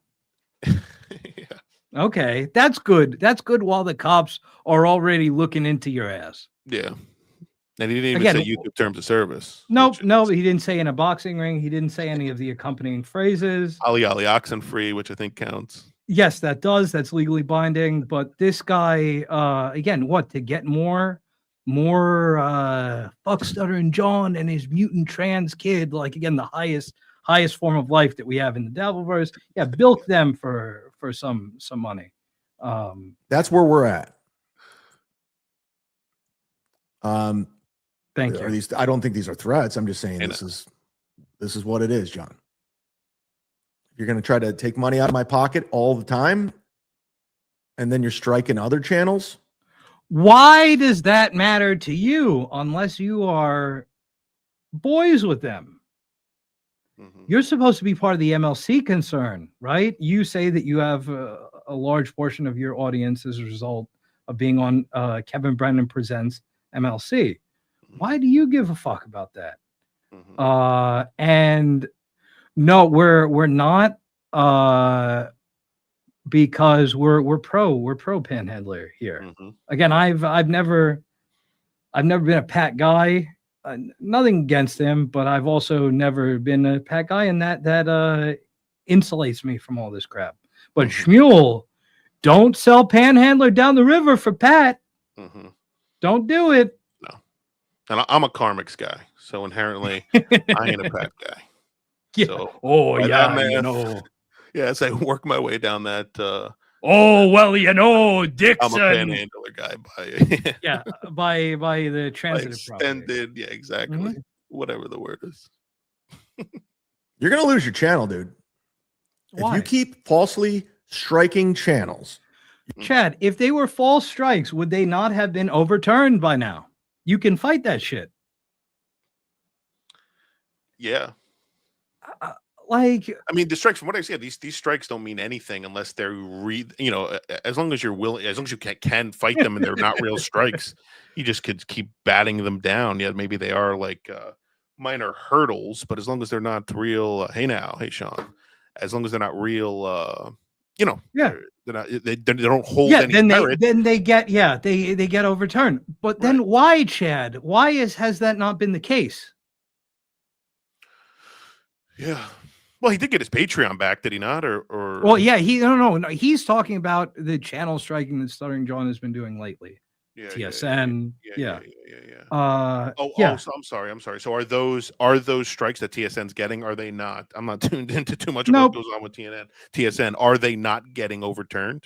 I look to my knowledge, I haven't seen them back on YouTube. But you would think that's not a thing I've known. Yeah. You would think that they that would be cleared up. I'm not saying good, bad, or indifferent as a practice. But Chaz, that this is all false strikes. That it's all, yeah, no, definitely. You're gonna lose. I didn't know channel. TSN was off YouTube, so you're telling me now that you're telling me that for the first time. So I really got to Wow. process that. What can I say? They lived a wonderful. Wow. Oh wait. Oh, we have Spy Report. They're back on. Okay. Oh, okay. Yeah. Okay. So yeah, presumably they appealed that, but Chad, he knows that these are all false strikes. How the fuck do you know? Right. And also, a guy that doesn't watch anything, doesn't like consume any of this stuff. You seem really finger on the pulse about this shit. Right. But it's yeah. That's a fact, Jack. That's just what it is. Okay, Karmic. So strike me. I dare you. Mm-hmm. Because it's full on World War Z now with you, John. Oh, he said the name of the thing. It's of the thing. World War Z. Yeah. I'm all in with you. I can't stand gave it. up that name. Oh, is it World War? No, it is World Yes, War Z. it is. Oh, I thought that was the one that didn't. I gotta pay attention more. But I thought that was the one that didn't. No, it was Hacks to Destroy. Oh, that was the. They all shouldn't have made it. Every selection it should have just been go back to the option D, go back to the drawing board on all of them. But yeah, World War Z, I wish him well. I don't subscribe. Keep imbuing that I'm ensconced in the narrative while you ascertain some clout. I agree. Baby Ozempic, yeah, that's fun. This next one is entitled Doxing Doom. So Doom. And it features a friend of the show as well. Diablo Salmon, why are you trying to dox Doom? John Level move. I never doxed him. I didn't dox Doom. Okay. Doom is undoxable, first of all. I just said he's not a she. Okay. That doxing? Okay.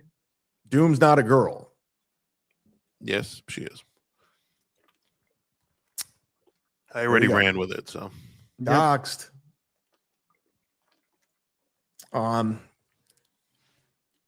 It's funny. I'm really not into anonymous people anymore. I'm just not into it. Even if I like you and you're an ally, I'm over it.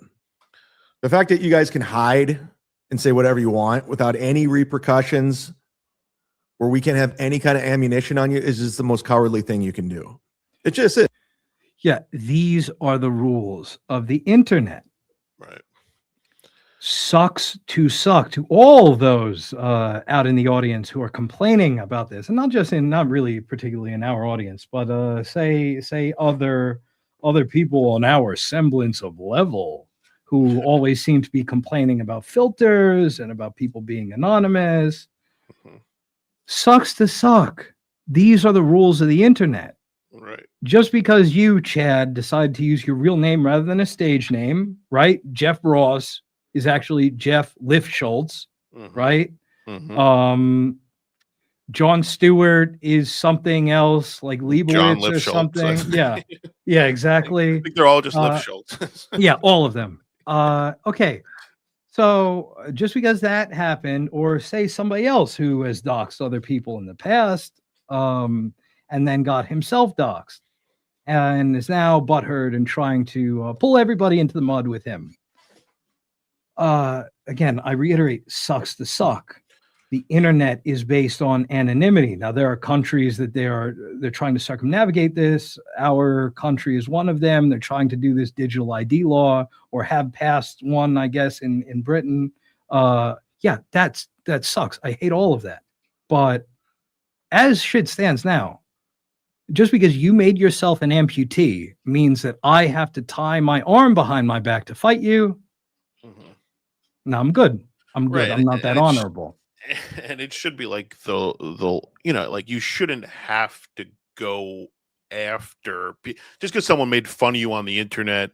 It's like, isn't there like a code? Let me know where you live and what your real name is. Exactly. It's like having comedians dealt with like hecklers for the longest time. It's like, did they make sure that they like, hey, before you kick that guy out, give me his social, give me his driver's license. Tell me where you live. You're Gino at the Villa Roma, then yes, but generally no. Well, that's also a thing. Yeah, and that sort of touches on like another thing. Like this day and age, it's like if you go to an event, let's even say kind of like a Hackamania, it's like if you sign up for Hackamania, you've got to give Patrick Melton all your, or whoever, the sponsors of the event, Big the up runners on of the that. event, your ID, your information. It's like, so it doesn't attract sort of the anonymity and the people, the crazies, the trolls who are gonna sort of go crazy under the guise of anonymity. But I mean, that's sort of a different topic. But I'm saying comedians have for the longest time always had to deal with just anonymous people giving them shit. It's like, it's on you to be able to deal with it and roll with it and not have to be like, hey, I need ammunition on everybody who gives me shit. I believe we have a drop for that. But you got to get over it. You got to get over it. Exactly. And it's like, you need ammunition. And it's telling that he uses the word like, I need ammunition on these people. It's like, he's just, he wants to go.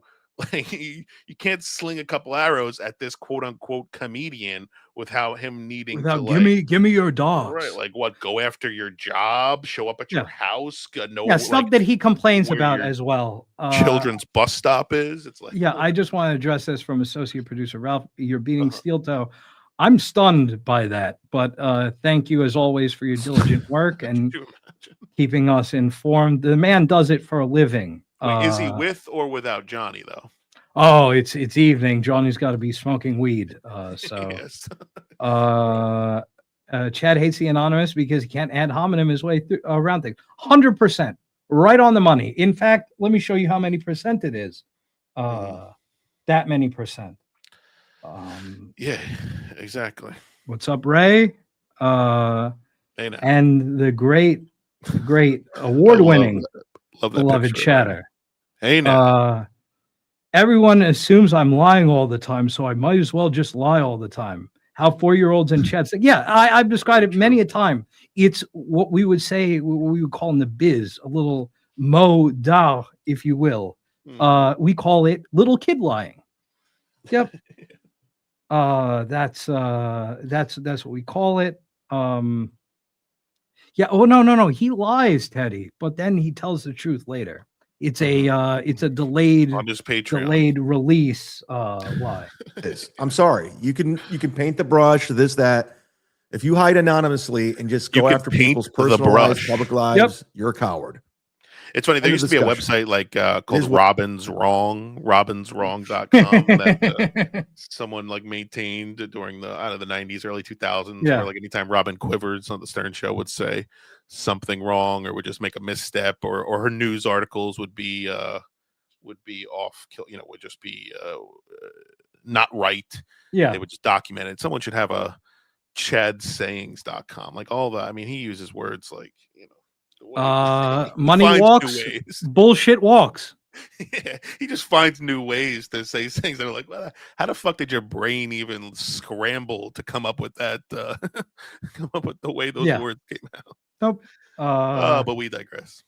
You identify the state you think Doom lives in. I did. Mm-hmm. I think you're making stuff up. I think you're putting words in my mouth. I think you're assuming things. Putting mouths in my word. But keep hammering at it, Diablo Sandwich. Hey, don't be condescending to Diablo Sandwich, first of all. Seriously.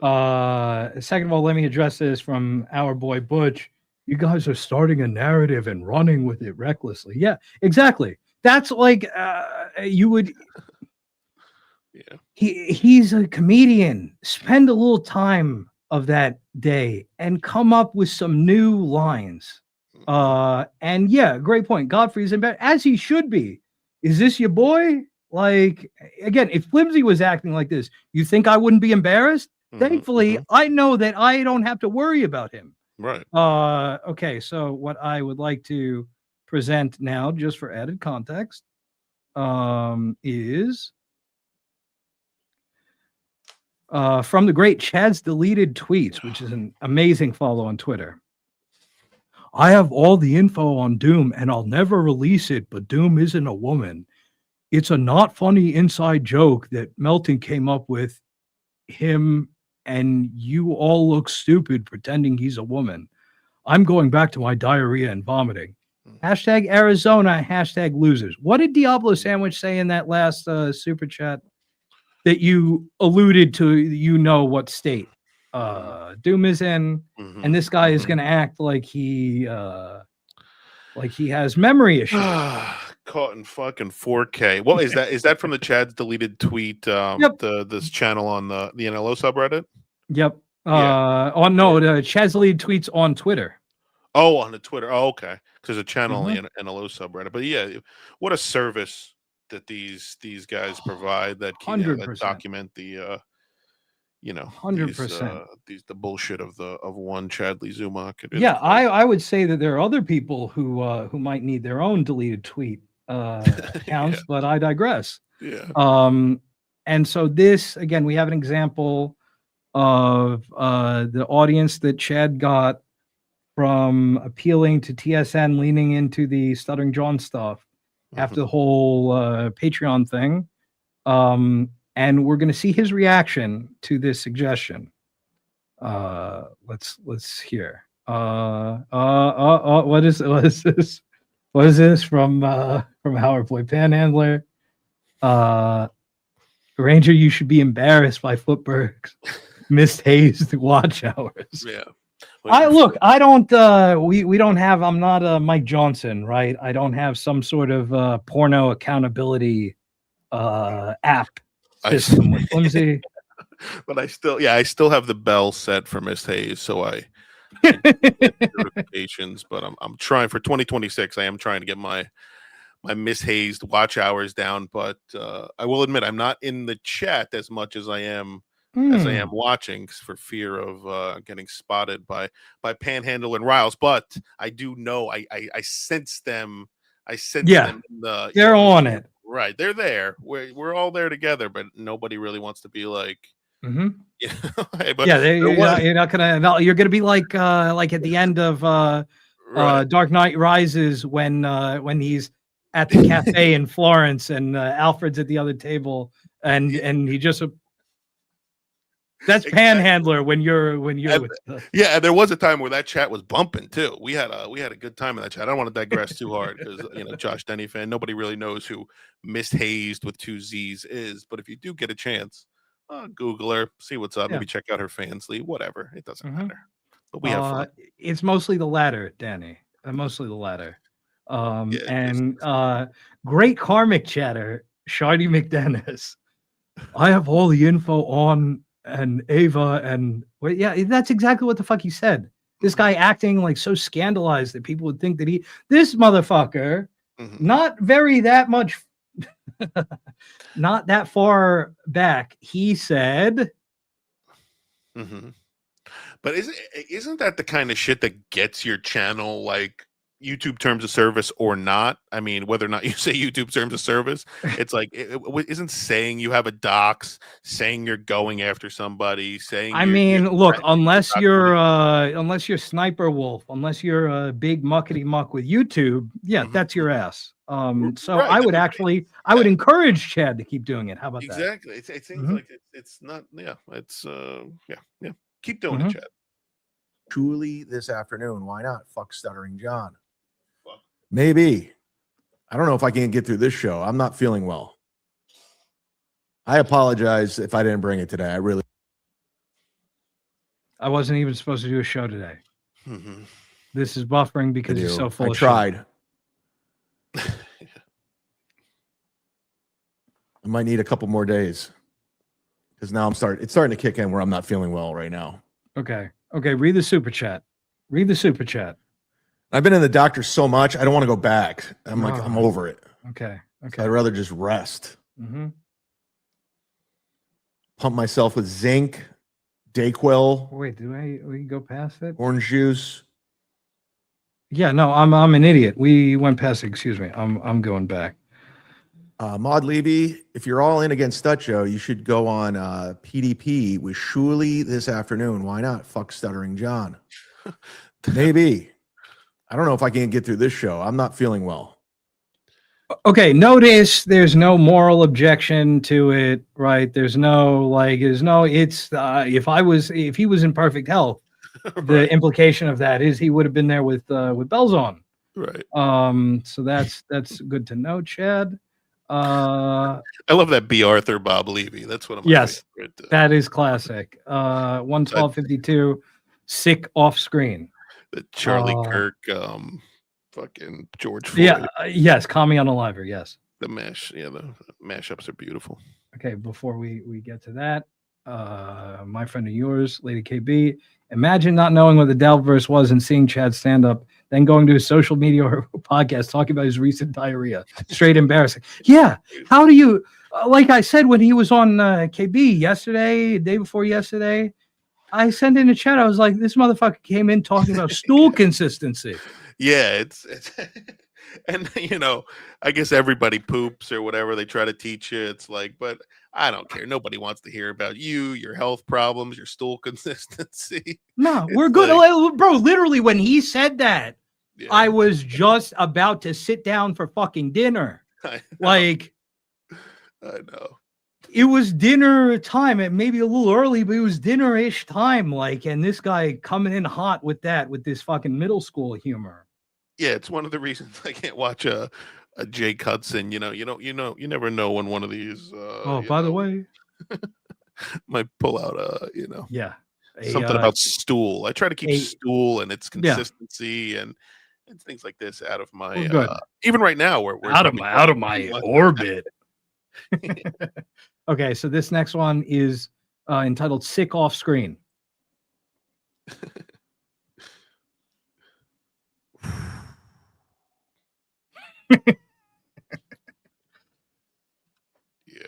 Oh my god, it's loading because the shit stinks, bro.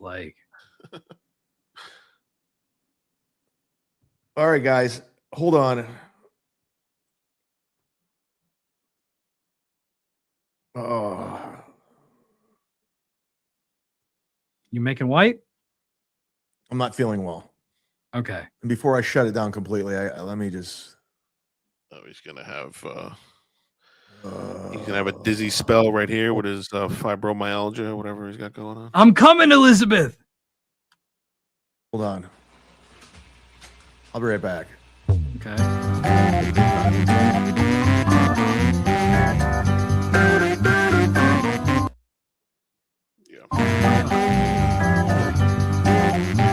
You think this is all 100% grip?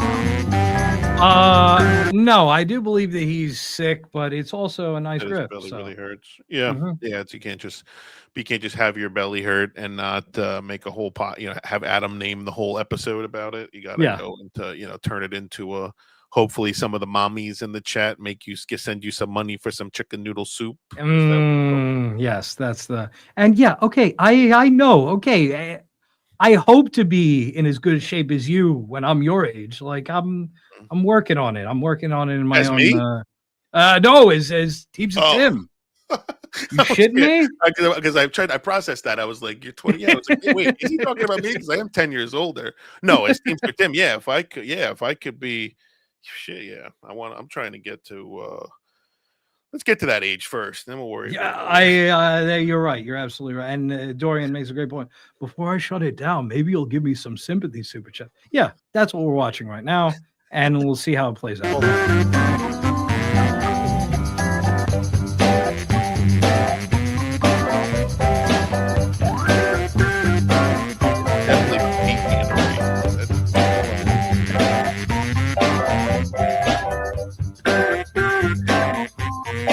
King Grifter. Hey, Doodle, check this out.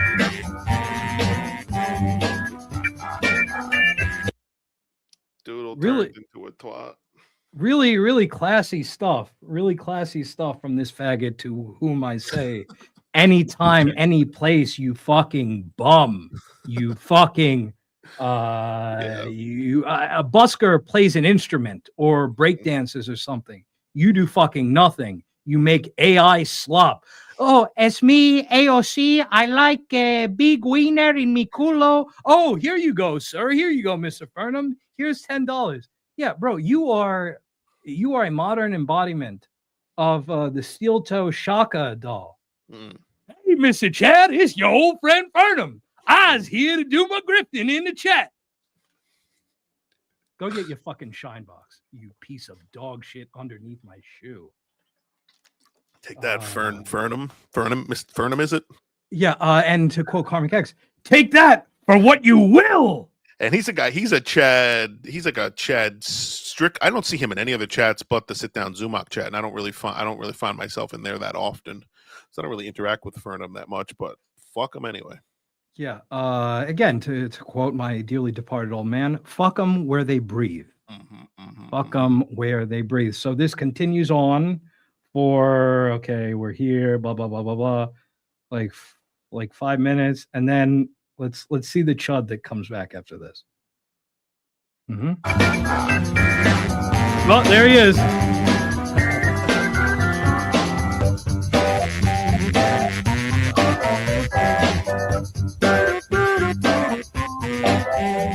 Pretending to talk to his pretend girlfriend off screen there. Oh yeah. Which, by the way, is an Aaron bit, but that's okay. Yeah, it is. Jimmy, he is numero uno Chad Zumock fan. That's who he is. Keep liking e-girl stuff and commenting under it. We need the content. We need the content. KP said Furnham is Samuel L. Jackson in Django. yeah, exactly. Yeah, and the whole the plantation is burning down, and he's holding Chud's lifeless body in his arms. So, okay. Muted growl. You say that it's in this episode is in my rundown as Chad Flu Game Show. So. Is that what Adam named this episode? But does Chad say that himself? No, he doesn't. That was me. But again, I'm glad that great minds think alike. So this is entitled Wrap Up.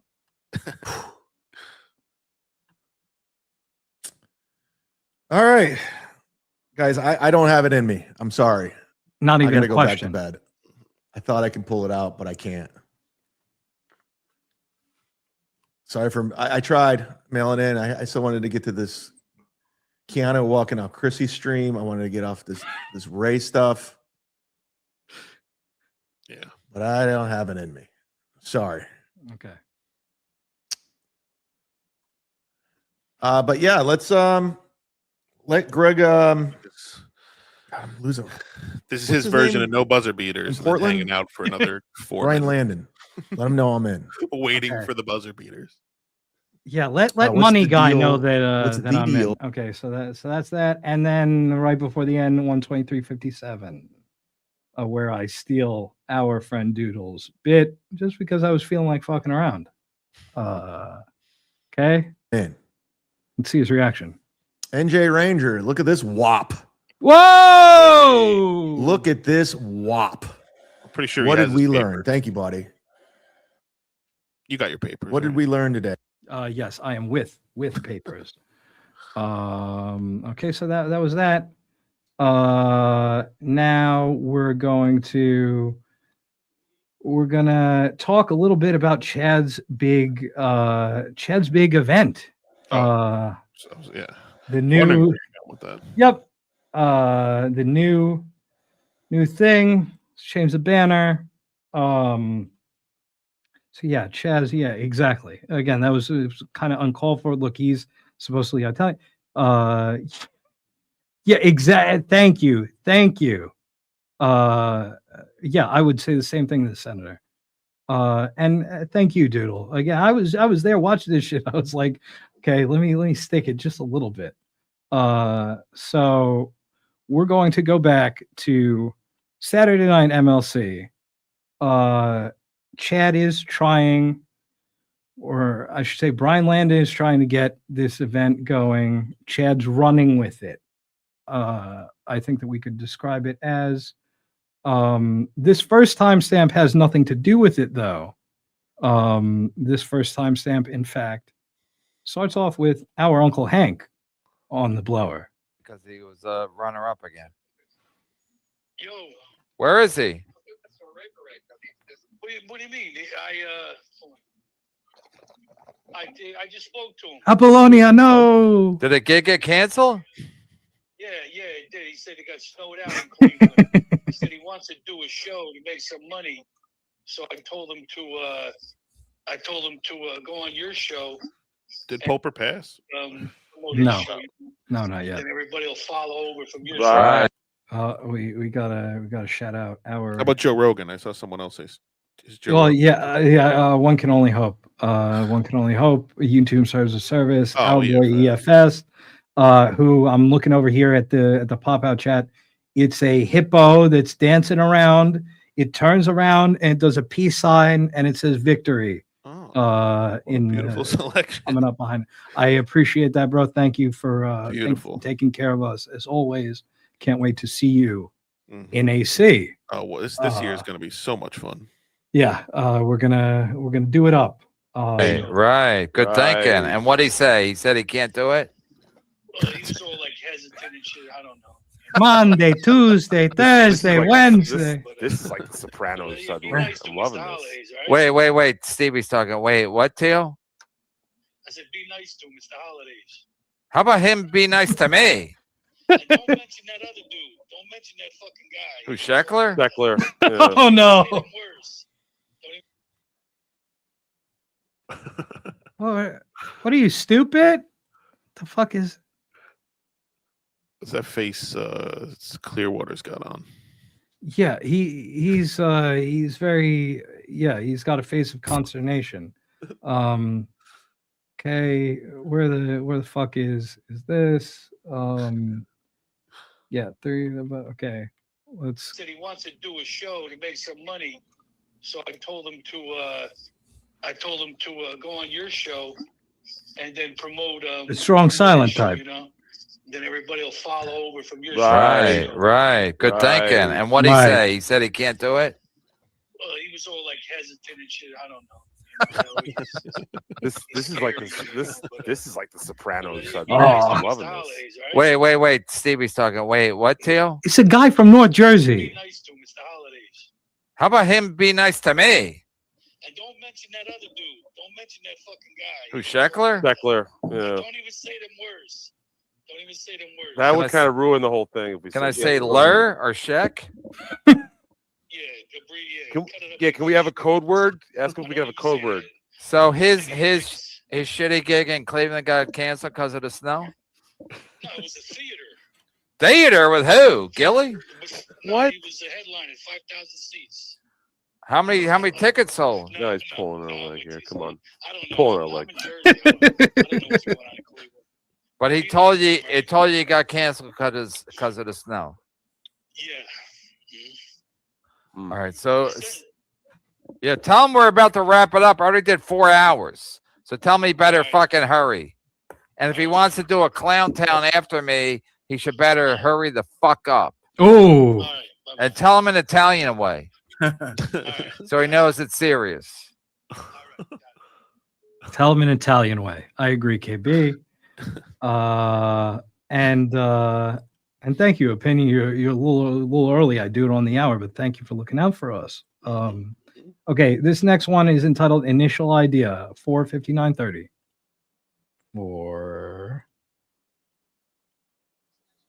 4:59. Okay. Yeah, look at Clearwater, Chad. Yeah, that's why I just fucking laugh every time I see his fucking face. Oh my He sucks on a. This shit is not look. 4:59:30. 59. Oh, so we had Ray. Yeah, I've had a bit of a busy past few days. I missed This was Ray on MLC. I got to go back and watch. What's this? 12-13. Saturday. I believe. Drugs after drug after drug. As he sucks on a big They're bomb. like furniture. Those are props. KB, how much? Thank you. How much a flight to Portland, Oregon to do Zanies? Probably about $25K. I'm not going to Portland for anything. Portland's a shithole. You just got to do 20 minutes. I'll headline it. You just got to do 20. I'll go to Portland, Maine. But not Portland, Oregon. It's too far. Too many time zones. Okay, so that's the initial offer from Brian Landon. Now we move along to Time stamp entitled Hog Shack, comma, offer 504-37. 504. 504. Okay, let's go there. No. Mm. No. Return show at the Hog Shack. Ray, would you do a show with me, Chad, and you at the Hog Shack? Before you go all the way out, before you go all the way out to Oregon, Shack wants us. I think you could do a warm Whoa, that's a different story than we were told, right?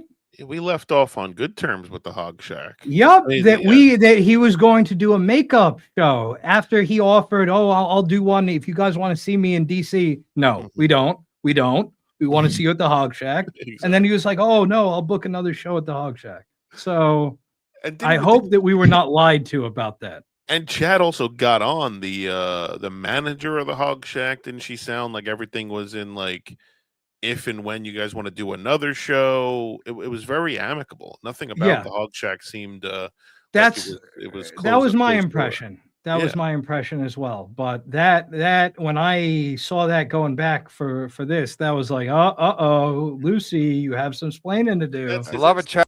Ray's instincts are to kill it. Yeah. You know what I mean? It's not, content. Exactly. Good content. No, we can't do that. Right. I don't know why everything is fucking buffering for you. Look at Ray. A body language expert could probably really you see Ray sitting. Yeah, could dig in on Ray. The way he sits is like just bracing for impact, like he's in a fucking like a plane crash and all the engines have just given out and he's about to slam into a mountain. That's how he feels like when he always does. Presence. Okay, KB, Ray and Chad, I pay for each airfare and hotel. It might just be a shit for posture. KB, 800 for Chad, and 600 for Ray. I'll do it. One night only. Ray, Chad, and Brennan, Portland, Oregon. Why am I getting less than Chad? To stick it to you, Ray. Because he's saying you're less than Chad. Wow. So you guys both want to get, what is it, 700? Here's what we could do. We can have that. No, we can all make the same. 1,800, 2,500. We'll all get 800. We'll all get 800. Or how about this? You guys finally I don't need the money, Ray. I don't need the money. I'm broke. You guys could have that one-on-one tournament that we've all or that match we've been all trying to get happen out Chad there. You, Good idea, Steve. And whoever wins the basketball tournament gets more money out of the whole thing. Mm-hmm. Yeah, I have no problem. Oh my God, what the fuck is up with this? How about we have a basketball tournament at the Hog Shack? Yeah, they accept this offer. That's the long and short of it. Mm-hmm. Now we're going to MLC from a couple of days ago, from Monday, I believe. First of all, we're at 33-18. 33-18. 33. Okay. Now let me present this. Yep. All right. No, we're gonna just take a little, just rest in our throats for a I little was bit. gonna go on point out one today. I got to bring myself a snack. The pedophile, the fans, he got via crapping on Southern John. Only said no because he was sick. What say you, Pinky? Chad was going to go on point today at the suggestion of one of the pedophile fans. He got via crapping on Southern John. Only said no because he was sick. What say you, Pinky? Well, there's some serious allegations. I'll have to check on them, NJ Ranger. Maybe you guys should cover it tomorrow on your show. Everybody wants me to do it. Who am I, Mike Wallace? I don't have the budget of 60 minutes. Yeah, Caves. Okay, yeah, we're covering it now, but you are the show that I watch every day. Mm-hmm. That's why I am the associate producer, or excuse me, assistant content director of the MLC podcast. Mm-hmm. And I would never lie to you also. And we watch that shit. And tell me if that's not exactly what the fuck happened. 100%. Right? Chad got the offer from one of his friends that he garnered after the Stuttering John Patreon arc. Mm-hmm. The only reason that he turned it down seemed to be that he was sick. So that's that. Okay, Chad shows up, and you're gonna love the mic situation that he has. So let's hear 118. Walks. Bullshit walks. Money talk. Bullshit walk. What's going on? Money talk. What are you doing? What's up, Dan? Oh, it's in my hold Twitter on. banner. Hold on. I wasn't prepared. It's like Mike and a mad dog. Turn your radio down. We got an echo. Hold on. Hold on. Hello. Can you hear me? Yeah, I can hear you, but I got an echo. Oh, now I don't. I like Okay, the sorry. echo better. Gave me something to complain about. But yeah, that's Cabe's 12507 25. Okay. This entitled Event Talk 1. But Is Rita Manning that Tampa Chat open at Atlanta Mania? Yeah, what's the story? We're doing Brian Landon's show in Portland, Oregon. I'm all in, man. I forgot about it. No, I thought about it on my bike today. I'm like, oh shit. I was thinking about the show, the upcoming show. I was like, oh shit, Brian Landon sent me $300 on Saturday.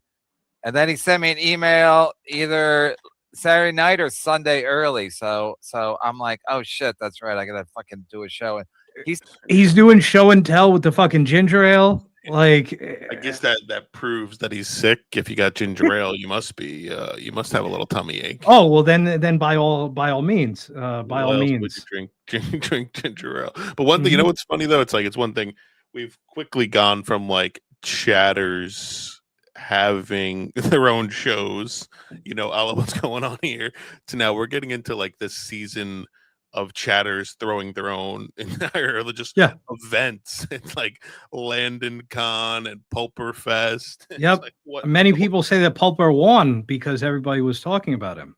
Yeah, in the end, I guess that. Yeah, I mean, did he? Yeah. Allegedly, but yes, you're right. You're absolutely right. I guess I hope it's all a work, and he's doing all right. But I just like this the way we're going. It's like pretty soon we're gonna have a lady KB Con and B-Con next year, 100%. Said we could do Hack Mania too, but I'm not gonna let melt in. He said he could book us in Portland, and I've never been to Portland, so I'd like to go. Well, I heard a lot of ghouls live there. I want to see Chauncey Billups. Ground zero for gold. Landon Mania. Okay, so that's that. Now 135:43 timing of Landon Mania. 135. Okay, let's go there. All day yesterday and watched it. It was great. Is that on the Paramount Plus? Yes. I won't be watching it. Oh, it's great. That's a good investment. What's the timing on a Brian Landon hoops tourney? What did I agree to? I like KB's take. I agreed to hoops and comedy. There he is. Yeah, I woke up to a text from I'll be Borgo there. saying I'm in on this basketball game. I'm like, what? The B-Con. So I had to go back and watch. So I did a 6-hour show, so I don't even know when I did. You're going to a team building. Well, retreat. I could. No, it'd be easy because I just go to Brian Landon Super Chat. I could watch from around there. he says, I think Brian Landon is putting together a hoop game with you and Ray. I still offered to spend $1,000 to the winner, 70-30 split to pay for the real high school ref. Landon offered to fly all you guys out to Portland for $800. And our boy Tigger, happy birthday, KB. Yes, and happy birthday to you also, Tigger. And next time you're up by Newark, hit me up, bro, and we'll get a nice little lunch. Thank you for showing us some love. $100 each. I'm in. Oh yeah, he said he would fly us out. I think super coach class, and then he would. I have to check the terms of service. I'll play basketball. But wouldn't it be better if he flew to Portland, Ohio? Closer to all of us, and he'd save money, wouldn't he? Because Ray wouldn't need any money. And or we could just get a comedy club in Ohio, so Ray would have the home court advantage. Immediately, He would say you have it. He would say you have it, but he has it because he lives there, and we could play basketball somewhere, Kent State. And then we could do a live podcast. Yeah, with Brian Landon and Borgo, and maybe let Ray on. Maybe go to your aunt's house. I know Ray's not watching because he's at Panera Bread or the gym. He's very, very busy. He's got a hectic schedule. He's like Shane Gillis with that schedule. Does Shane Gillis have a helicopter and he flies it to spots when he's in? Bill Burr's his pilot. I heard somebody talking about Shane flies the helicopter when he's in Austin. He Full flies court the helicopter to Joe Rogan's club. Possibly. I know to save time. I know he flies private when he does his shows. What's the timing on Brian Landon hoops tournament? I have Brian Landon's number. I think I gotta call him or something. I'm in. We'll do a live podcast. We'll get super chats. We've known for a while. You're talking about getting paid, and then you're already bringing up super chats. That's cool. Always gotta bring in the super chats. Yeah. Super chats, as I explained to my ma, are the coin of the realm. 145.37.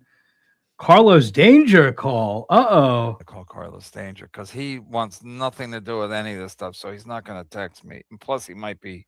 So okay, so somebody brings up a story where Ray complained. They were somewhere, and Ray complained about that somebody gave him old beers. So that's the context. No.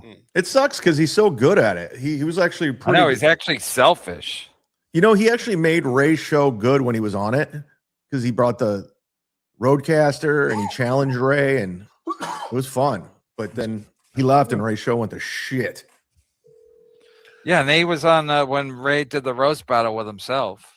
Listen, nobody has a bad thing to say about. Oh yeah, Carlos the ghost Danger. roast. Why should they? Why should one they? guy? No, I'm just saying he's just like Yeah, that's our guy. He's the best. He should. He has no reason to not have a show.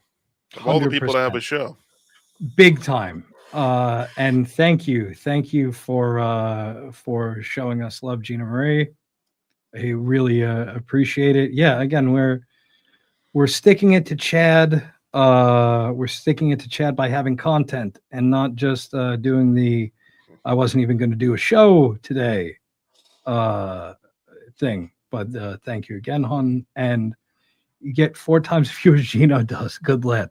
Look, we wish Gino well. Gino's going to figure it out. And Gino's on Rumble. Gino probably has a zillion viewers on Rumble, but I appreciate the props.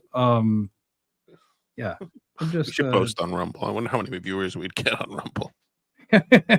Yeah. Well, you know anything about these World War II beers? Somebody's saying Ray. Yes. Thank you, Steve. Ray didn't complain. He drank the What guy's happened? commemorative World War II beers. Cam, the race car driver. Oh, that's great. Yeah. So yeah, that tracks. Hey, Ray was at somebody's house, and his dad had some World War II beers and commemorative beers, and everybody said don't drink them, and then Ray drank them. I mean, it sounds like something that Ray would do, so I'll just assume it's true. He's running with but it wasn't you. No. We were all we're all pacifists in my lineage. Because they said, well, how about your buddy's house when you went camping? No, he didn't have any ancient beer. Maybe Johnny Carson. No, it said. Well, one of my sources saying it's a guy named Cameron. Okay.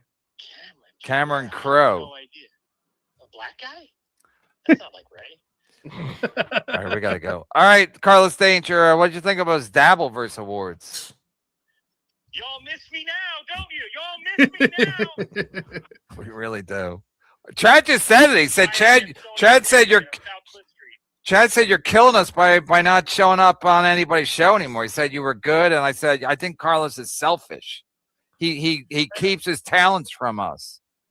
Everybody has this false idea that I was somewhat entertaining when I wasn't, so that's how to end it. Oh no! You keep them wanting more. Yakov Shmerov taught me that. Exactly. What a cunt. Don't lose your channel over Carlos Danger. He really, Color Stage is the fucking best. Number one. Okay. Send him the link. Yeah, he will be on. He will be on season 2, inshallah. Beautiful. Okay. 2:10:49. Clarification. Okay. Oh yeah. Free That's super a chat. given. Brian Landon. We agreed on 1,000 for KB 701. Yeah, he insisted you make more money than Ray. We agreed on 1,000 for KB 701 for Chad, 700 for Ray. Ray also agreed, offered Portland, Oregon, but we can do it anywhere, any date, $300 advance. Oh yeah, he did send a $300 super chat. So I guess contractually I'm obligated. He could probably sue me if I don't. So we can do it anywhere? Yeah, let's do it in Ohio to make it. Brian Land, if that's okay, we'll do it in Ohio. And that's easier for me because, I got a family and everything. Cross country makes it a little more complicated with the time zones, et cetera. Plus, I wanted to make it super easy for Ray. And then you guys can probably get a venue there. Make it super easy for Ray. And then we can play one-on-one at Kent State or somewhere. Yeah. Okay, cool. Yeah. And we're going to have blackjack and hookers. Our boy Tigger, in all seriousness, Ray is fragile. If Chad drives the paint, Ray will end up in the hospital just like that African guy did. Yeah, okay. If they do full court, though, that's Chad's ass. I know that this motherfucker has no cardio. I have very little cardio. Yeah. Chad, I don't know. Chad, does he's like whatever the equivalent of like pre-diabetic is for Dunlap syndrome, that like anymore, and he might not be able to see his dick. So yeah, I think full court would just be silly, but they, a nice, maybe a rousing game of horse or something like that would be interesting. I think it would be but I would love to see this idea of them playing basketball together would just be fucking I'm here for it. I want to see it. So however they can figure out a way to do it. I just hope it's not something that they just tell the tale of. It's something that is that we can consume. Yes, 100%. Like properly. Okay, so this one is entitled Ohio. It is. They talk about it, setting it up, whatever. And then Brian Landon responds. Hey, DeVito show. Ohio works. I'll email Chad. Dates. Ohio works. I'll email Chad. Dates. I mean, it's up to Kevin. I can make way besides my Yakov dates coming up. Just see if this asshole sticking it to us. Ohio really? in January sounds fantastic. Also, I'm not opposed to. anytime. Yeah, I mean, look, I would be down. I may be there. Yeah, I would be down. But yeah, again, Ray is going live at 10:45 to stick it to us. We go live once a week. We are about to take off until the second week of January, and this guy has to go live right now. Thanks, Ray. Thanks for helping out your boys, right? Unbelievable. You can't write this shit.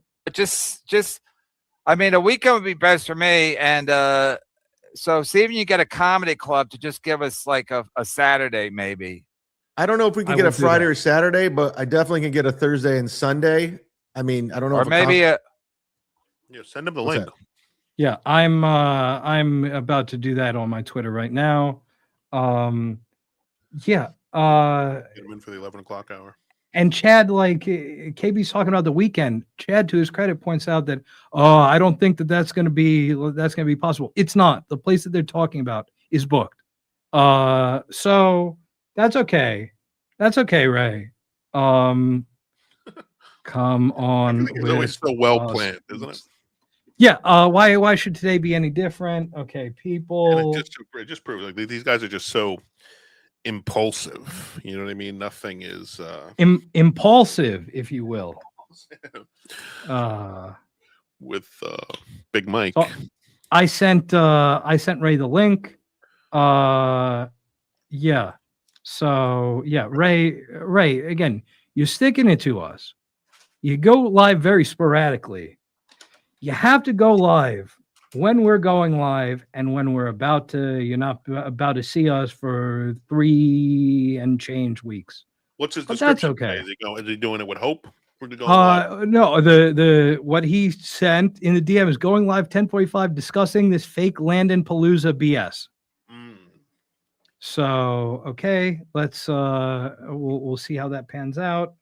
The last couple of timestamps from this 2:23:19. 2:23:19 from the Sorcerer. This is entitled Sorcerer Cutting Up. Nah, it doesn't matter. Can Levy bump Ray the last minute? Play ball first. I see it now. Well, we'll figure out all the specifics. Ohio's my These- backyard. These plans are like watching beta fish talking about going to the ocean. It's fun to see from my couch. When I trained for my alumni game and the Sandler game, I was like really into it. So I like looking forward to things, and I like training for things. Hey, I too like looking forward to things. Sorcerer, I have to do it. I'm contractually obligated. It's a legal agreement because I already got a $300 super chat on Saturday. I have no choice. I have to do it. So he gave you $300 up front? Yeah, on Saturday, he sent me a I forget what it said, but he sent a $300 super chat. It basically said, "Let's do this." I was like, "All right." Well, I mean, we got to do it. Chad can steal a basketball. Okay, so that's that. And so yeah, they 2:30.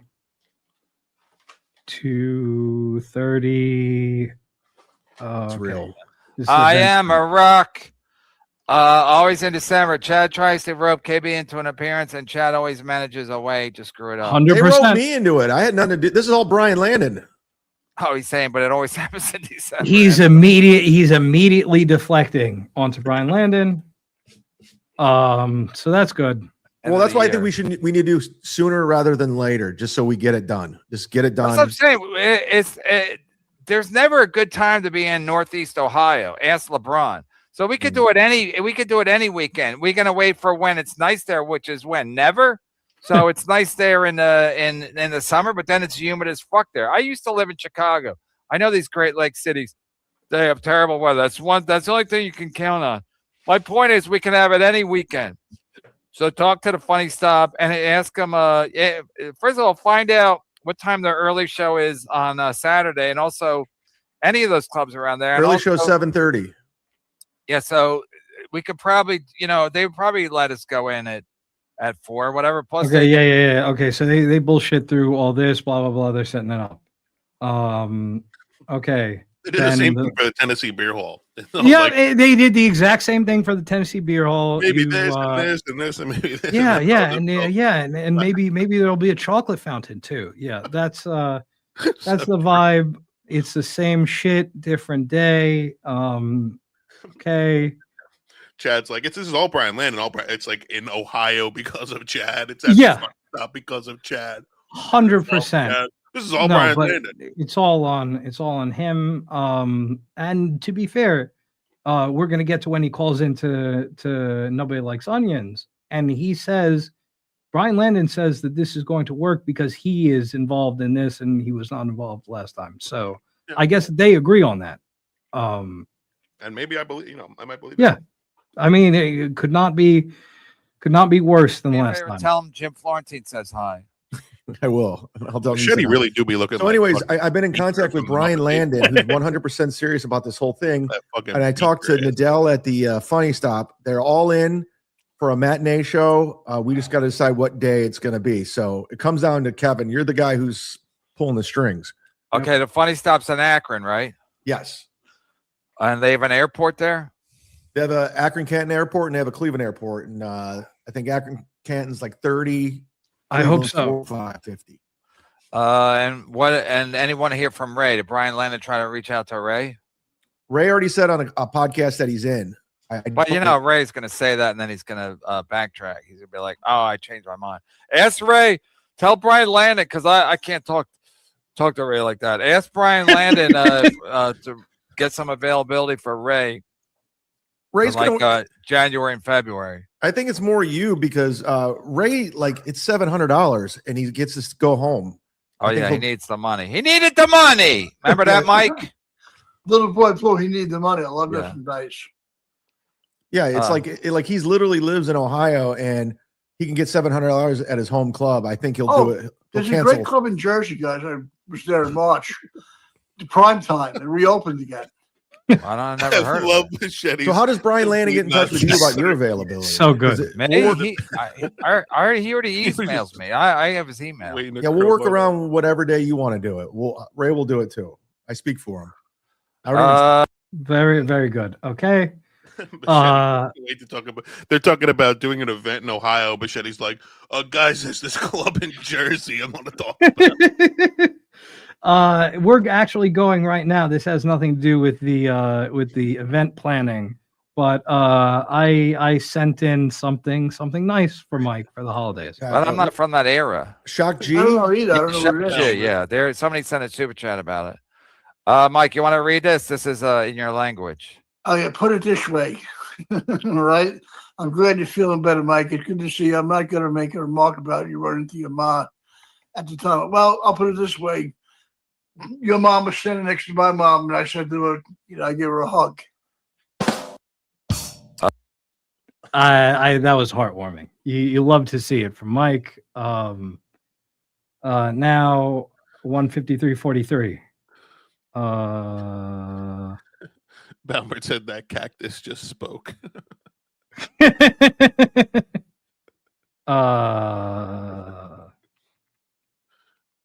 Mike really is off-putting. Yeah, I love him. Those laps. It really is. This is it's up to KB. mine Raise in. confirmed. Whoa! Whoa! Breaking news. Oh shit! Oh shit! Let me talk to my agent. So I was thinking end of January, beginning of February. What do you think? Yeah, maybe we'll do it on the week when there's no in between the last game and the Super Bowl when they take that week off. Yeah, let's do it then. So It's there's gonna happen. nobody has No an excuse. competition. Yeah, no competition. Still can't believe he's Okay, that's enough. We don't have to hear from Felicia. So So this is going to be like the Pro Bowl in between the Yes, the Super yes. Bowl event.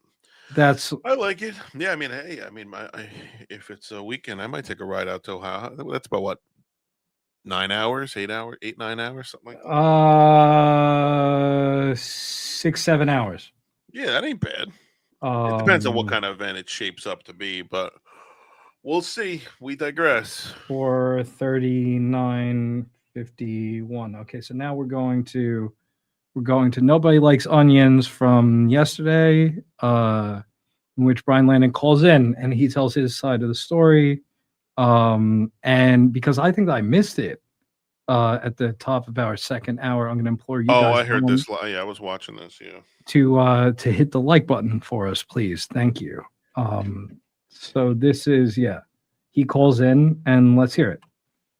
As far as certain aspects of what was happening. Oh wait, let me back it up. 39. Okay. The stuff I heard. I call in and pretend like it's expensive. Just buy her a fake diamond and tell her it's a real diamond. I've done it my whole life. Hello. Hey, what's up, man? It's Landon. Yes. Yes. You said call in if I. You had to make up for it. Yeah. So this is all I'll say, and I got a question for you after it. Okay. Yeah. A lot of the stuff I heard today was new news to me. Okay. And as far as certain aspects of what was happening, and Chad and I are going to talk about it. You're the But new. my You're the question new to you Blade. is- You're the new Blade. I'm the new Blade. Yes, I'm the new Blade, except no one's paying me. I'm the pulper and the Blade, dude. It's Oof. it's ridiculous, but it's fun for me. Like, I was willing to fly to Portland, and if I was the only one there, I would have fucking loved it. So I don't want to get into Okay. Remember that for later. all the intricacies on it now. I'll talk about it on another show at some point, whatever. But we're going to talk about it, and it does depend on Kevin Brennan. But my question is, if this did happen in Akron, Ohio, which I don't know, I'm demented. I kind of find that funny. Would you guys show up? Could you say, Chad? It's not at this point. It wouldn't be Chad's show; it'd be mine. So of course, you and Tukey and whoever else is welcome. So would Yes. you guys really fly out to I'm not even sure about the timing, to be honest. There's stuff to be worked out that I need to speak to him about. Yeah, But would you guys apparently come out to see you're that? just finding out about it. You didn't know that it was moved to another state. No, I knew it was Ohio, and I said that's fine. I didn't know about we're not going to be charging this amount for tickets and stuff like that. I didn't know. Well, you had super chat in that you're going to get a percentage of the door. But yeah, there was no real money talk. And also, if you were willing to fly them out to Portland and you were the only guy there, then you're selling one ticket. So I don't get why that's a concern.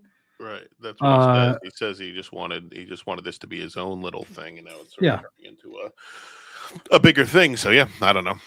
And Teddy says that Brian is trying to start a fake feud with you guys. Yeah, join the club. He has Brian Landon. He has made his distaste for us. Oh, has he really? Known. What did he say? That's Let okay. me see that. Have I seen that before? Ranger and Flimsy are unwatchable ass clowns. Oh, I didn't even know he said that. Yep. But that's okay. That's okay. We're not for everybody. And we do wish him well. I hope that he I honest God hope that this event comes off, but we'll listen to the rest of this call. The occupancy of the venue. If it's your event and I'm invited, I'm 100% there. I have family in the area, as you know, as Chad knows too. So yeah, I'll be there. Hope I'm not banned from going to that. I would like to go. All right, man. Other than that, yeah, we're Because I'm unwatchable. have not been worked out yet. Sounds good. Oh, you're sticking it to us now. But Chad did say a bunch of funny stuff here. I mean, that's Yeah, why I like Chad. dude, I'm pumped. Ray and Chad one-on-one also. I think that was Borgo's idea. People want to see that too. It will be funny, especially if it's shitty weather. I don't know. We'll see what happens. Kevin's not going to this. I have a feeling I don't know that. I don't know that. He might do it just to stick it to you at this point. He won't. Okay. Kevin has watched Chad run. I don't lose any money. Kevin has watched Chad do this. Wait. How do you not lose any money if KB doesn't show? I think he thinks there's going to be, if KB shows, he's going to be able to recoup like tons of tickets. Is that what he's implying? Or am I misunderstanding that? I am not getting any of this. Again, I hope that it happens because I would like to make that little roadie. And many people are also saying this. I think Landon thinks that KB is going to bring major ticket sales. That's what it sounds like. And I don't know.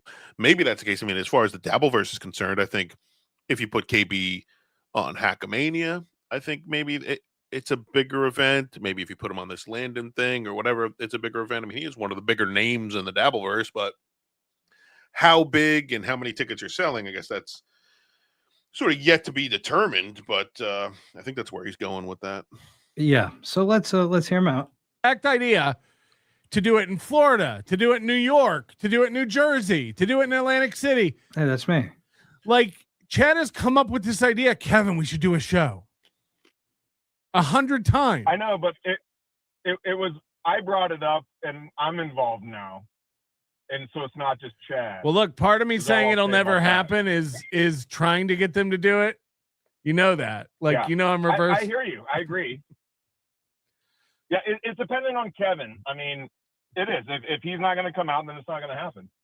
Period. I mean, why? Chad and Ray? You don't think Chad and Ray? January. I don't necessarily want to do it at the end of January either. But I wasn't even intended to be a big thing. I just want to see these three guys do stand up. I want to see KB come out of fucking. Why? I don't know. Okay, so you heard that like this really was more of like a Medici style patronage that he wanted to see these little monkeys dance for him. It's what super chatting ultimately evolves to. It's now I want to pay to get these guys to come and perform for me in my driveway, and it's like, okay, if that's what if that's what you've got going on. But when you let Chad take the reins, if this happens, this would be an ultimate win. I mean, why if Brian? Okay, so it's going from Brian Landon lives in Portland, wants to bring all the monkeys to perform for him in his driveway in his world. Now it's not going to happen, so it's going to go to Ohio. I mean, why? To Melton's point, why not do it anywhere else besides Ohio? Yeah. It's like for this to actually happen in Ohio would be weird. Yeah. Yeah, I agree. Just because Ray is already there. Okay, but you can get Ray's also doesn't he? Yeah, Ray is also migrate here like a fucking pigeon every as well. Yeah, a great point. Great point, Flims. So yeah, he's wherever. Maybe I'm not sure. Ray's wherever But, $50. come out of retirement and see the fire. We all want to see it And, too. We want to see the big guy come out. No, One of the everybody does. one of the Everybody best does. comics that's ever lived. We want to see him get back on that stage and show us how it's yes. done.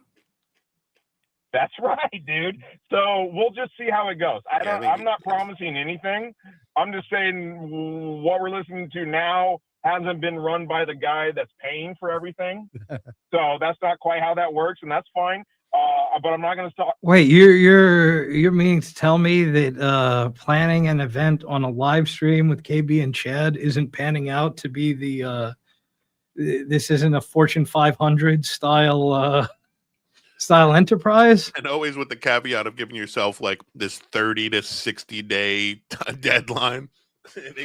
It's got to be planned out on live stream, and it's got to happen in the next 60 days. Yeah, and like, why? everyone Chad go. always does it. You remember when they were trying to do Kill Kevin in Valley Forge? Oh, and we have to do it next month. Why the fuck? Why? Yeah, I don't. I mean, it just. Yeah, I guess he lives his life that way, sort of by the seat of his pants. But it just that's always the sort of. And then he puts out like, "Hey guys, tell me what time's good to start." Like what he's crowdsourcing just not only the tickets and the money, but just the overall idea. That's why it never works out, because he can't ever pull all the strings together. And this is what I'm saying, EFS. Half the Hackverse lives in the tri-state area and they couldn't do it in any state. Yeah, no, so let's do it in some random fucking place. That's what I'm saying. Random Not place is Portland. just inconvenient enough Right. for everyone. Makes Perfect. no sense. Talk business here. I like Chad. I like you. I like everybody here. And it's like, Totally. yeah, I guess I'm panderer or whatever. Oh, another We'll fan. see what happens. But you Okay, guys are welcome. bye. Bye. Rambling. Just Okay, so that's that. Cut his ass off quick. Yep, that's that. And so okay, we are done with that. And before we wrap up with Chad, I just want to cover a couple of Chad related potpourri things. This is courtesy once again of Chad's deleted tweets. Would you rather have the Brian Landon event with Kevin, me, and Ray? Kevin, Ray, and I. See, we do grammar humor over here. At the end of January in Akron or Tampa. So, okay, it moved from where Brian Landon lives. Again, you heard him twice say that what he really wants out of this is he wants these guys to do stand-up in front of him. Right. Then KB moves it to Ohio. Now Chad is trying to move the shit down to Tampa. Like, Portland and Tampa are basically a diagonal across the country. Right. Hard to get further unless it's Seattle and unless it's the East Coast, unless it's Miami, let's say. Yeah, but this day and age, it almost, I mean, the answer to the question is in the question itself. I mean, would you rather go at the end of January, early February, go to Tampa or Akron? It just, and like you said, it's because you're planning it on a live stream. Kevin's not really fleshing it out, but it's like, if this doesn't happen in Portland, why would it happen? I mean, it almost makes sense. If not New York in January, well, do it in Florida. Do it in New York Junior. That Florida. makes the most sense. Actually, when you sit down and you take it off a live stream, you actually put pen to paper and you actually put real thought to it. These are the things that will prevail. That's why I'm saying it's like it sounds so silly, and just because Ray's in Akron. I mean, it's the year of our Lord 2025, about to be 2026. Spirit Airlines flight that you could throw Ray in the cargo bay. He'll get that, fucking $75, and he doesn't have any carry-on. So it's Put Ray in steerage and get it over. Check him get like it a over with. fucking German Shepherd. So this is courtesy of Doom. It appears that Chad Zumock has sold a total of 4 tickets for tomorrow's show. This is at 1/3 the price of today's Jim Brewer show, which only 10 seats remain. Chad doesn't sell tickets. If you live in the area, I encourage you to go and record Chad Zumock filling the room with laughter. So these two seats are unavailable. All the rest of their shit. Yes, headliner Chad Zumock. And now they're doing something that's like a Toys for Tots thing where you get in free if you bring a toy to donate. So that's that. That's our Chad. And we're going to switch gears. Toys, that's funny. We're going to switch gears into we're going to do a little catch up with Matt Mead. Whoa, I almost fell asleep but before you finished saying Mead, I almost fell asleep. Well, it's I'll cool be able to because fight through it. Matt Mead introduces us to a new character. Who's that? Okay, so this is I gotta click on this first. So this is Matt Mead threatening legal action for people playing the clip of him allegedly abusing his significant other. Okay. Oh, okay. All right. Now this one is entitled "More Lawsuit Threats." Keep adding your names to the list. Almost feel bad about taking everything from invalid zilches and wards of the state, but you've been monetizing for weeks off of us. Enjoy the reckoning. Deuces sign. Again, come and take it, as my ancestors once said. And now we have even more. This is from one Patrick Melton. If anyone can find any police report or provide any corroborating information on this, please reach out. This woman needs help and is in a potentially very bad situation with a guy who doesn't seem to have her best interests as a priority and has abused her live on camera. Saying initially, spy report, according to a source close to Matt Mead, Scarlett allegedly fled from his house last week following a fight after the abuse in the videos occurred. Matt and his friends tried to find her. Police picked her up on the streets and took her into psychiatric care at a hospital where she was placed on an emergency hold. Matt picked her up and was recommended to get her further psychiatric help. If you have any information or details on this, please reach out. I'll keep your confidence. And then he, I thought somewhere commented on this, bitching about it. It's a speech impediment. Yeah, I hope they find her soon so she can continue to play with her vagina on camera. Oh shit! Thank you. Good looking out, Diablo. Yeah, I just presume that Chad's wrong. That's my default. Maybe Chad is actually a secret genius hiding in plain sight. And yeah, dude. Well, okay, that super secret. Doodle, that's what we're about to play right now. So this is courtesy of MLC on Rumble, which you hate to see it. Thank God I have an ad block on my computer because I don't want to sit through the dick pills ads. Okay, so start off here. I'm going to put it on 1.5 speed because I can't with the rambling. And yeah, to spoil what's going on, he doesn't talk about a psychiatric hospital, but she was unable to board a plane. People board planes drunk all the fucking time. She was so drunk that she was not able to board a plane, and she got sent to Elmhurst as a result of it. Like I tried to blow the pilot. I said, this is The Shining right now. I said, she's not going there to watch Law and Order. And I'm like, shoot, I missed my chance. But now Matt came back. He came back for coffee. So Scarlett, you're saying women were throwing themselves at Matt. You're saying women were throwing themselves at Matt at content. No. Like they're all dumb cunts, and you should hang out with me. That's what you said to him. So I didn't have to say that. I just sat in his lap. No, but a lot. You're saying a lot of women were coming on to him, and you're just like, I'm your Talking about how they met at Content Hotel. girl. And then he's like, Keanu's like, I want cigarettes. Somebody go get cigarettes. And then Matt's like, I'm gonna go get cigarettes. And then this Lauren chick, Lauren Laguna, I guess she's a lawyer, which might help in the future. Not for me. Not my help. I'm a fall risk. Matt picked me up at the emergency room a couple weeks ago. For what? I don't know. I tried to. It's like she almost is like a Saturday Night Live character of an abused person. Yes. But it's almost too.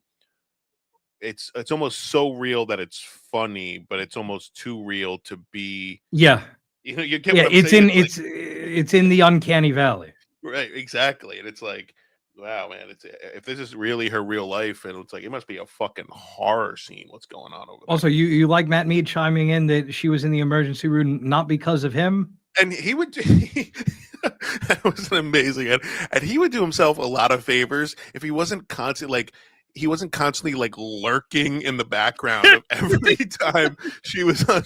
He puts himself in the most like ominous, like I'm going to fucking kill you positions when she's on stream, and like it forces her to like wiggle around. It's like it's so off-putting and disconcerting. Let's take a look at the guy in question. Oh no! What is the? Yeah. Wow, John like Fetterman, you got in great shape. Yeah, that's like a mixture between. That's not AI or is that Photoshop? No, that's not AI. That's not That's AI. him. Yeah, that looks like a Steve Jobs ish, like right. A very he's got an odd. Yeah, I didn't. Yeah, it's sorry. Oh wait! This just in. Breaking news. We're about to introduce a guest. Oh really? The first guest of I NJR. finish my Lunchable. Oh, that's okay. He can deal with it. Ray What's DeVito. up, man? Can you hear? What's Hey up? now. Can you hear me? Hey, what's up, punk? What's up? We hear you. We hear you. Ray, welcome to the Weird Stuff Podcast. Mm-hmm. Where we say weird stuff and do weird stuff. Where are you, Ray? What's going on there? Oh, you're in the camera's a little tilted. We're just seeing more of the treadmill room. Is that what's going on? Yeah. I'm trying to get my. What the hell? I'm trying to get the fucking USB to work.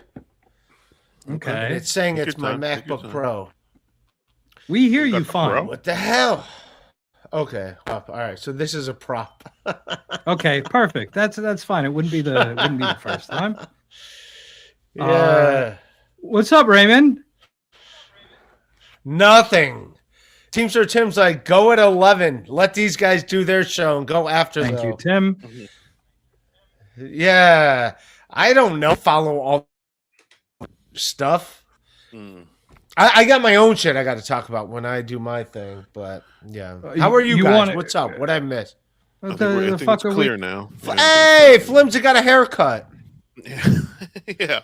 Yep, I got a haircut. Mm-hmm. But yeah, I think you're good now, Ray. You were cracking, but I think you're good. I think the audio's settled. But you are going. But you said you're going live at 11. We end at midnight, Ray. So you got to go live at midnight. I can't. I got No, don't tell me you can't, Ray. Ray, would you like to answer our mods question? Is Ray going to AC? I think so. I'm going to be in New York for the whole month of February, so I'm planning on going. Wow. Okay. Good. Very good. So can we ask you about this whole Landon Fest thing? Or are you I don't know. I'll address. Yeah, I'll address it on my thing. It's. I had a feeling. Yeah. What can we talk about? What's been going on? What'd you do? What can we talk about? We can talk about your haircut, man. Where'd you get a cut at? What haircut? I get haircuts every other. I mean, lately it's been every other week, but no, I go to. I just get a. I got a barber. I pay $45 for 40 plus the beard, and I give him a $20 tip, $65 out the door, and that is Very what it good. is. Why do you look so pale next to NJ Ranger? Yeah, I think it's the lighting in here, but I am a little bit. I work from home, so I have I don't get a lot of sun. You know what I mean? I don't do a lot of traveling, so.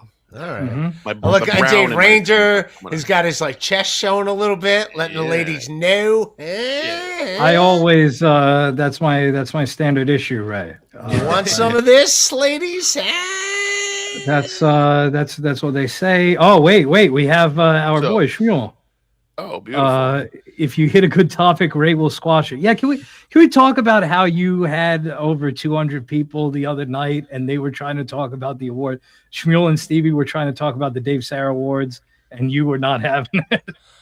What about the Dave Sarah Awards? They were talking. They were cutting up about it. They were discussing different aspects about it, and you kept holding up like a Wade Boggs card to the camera.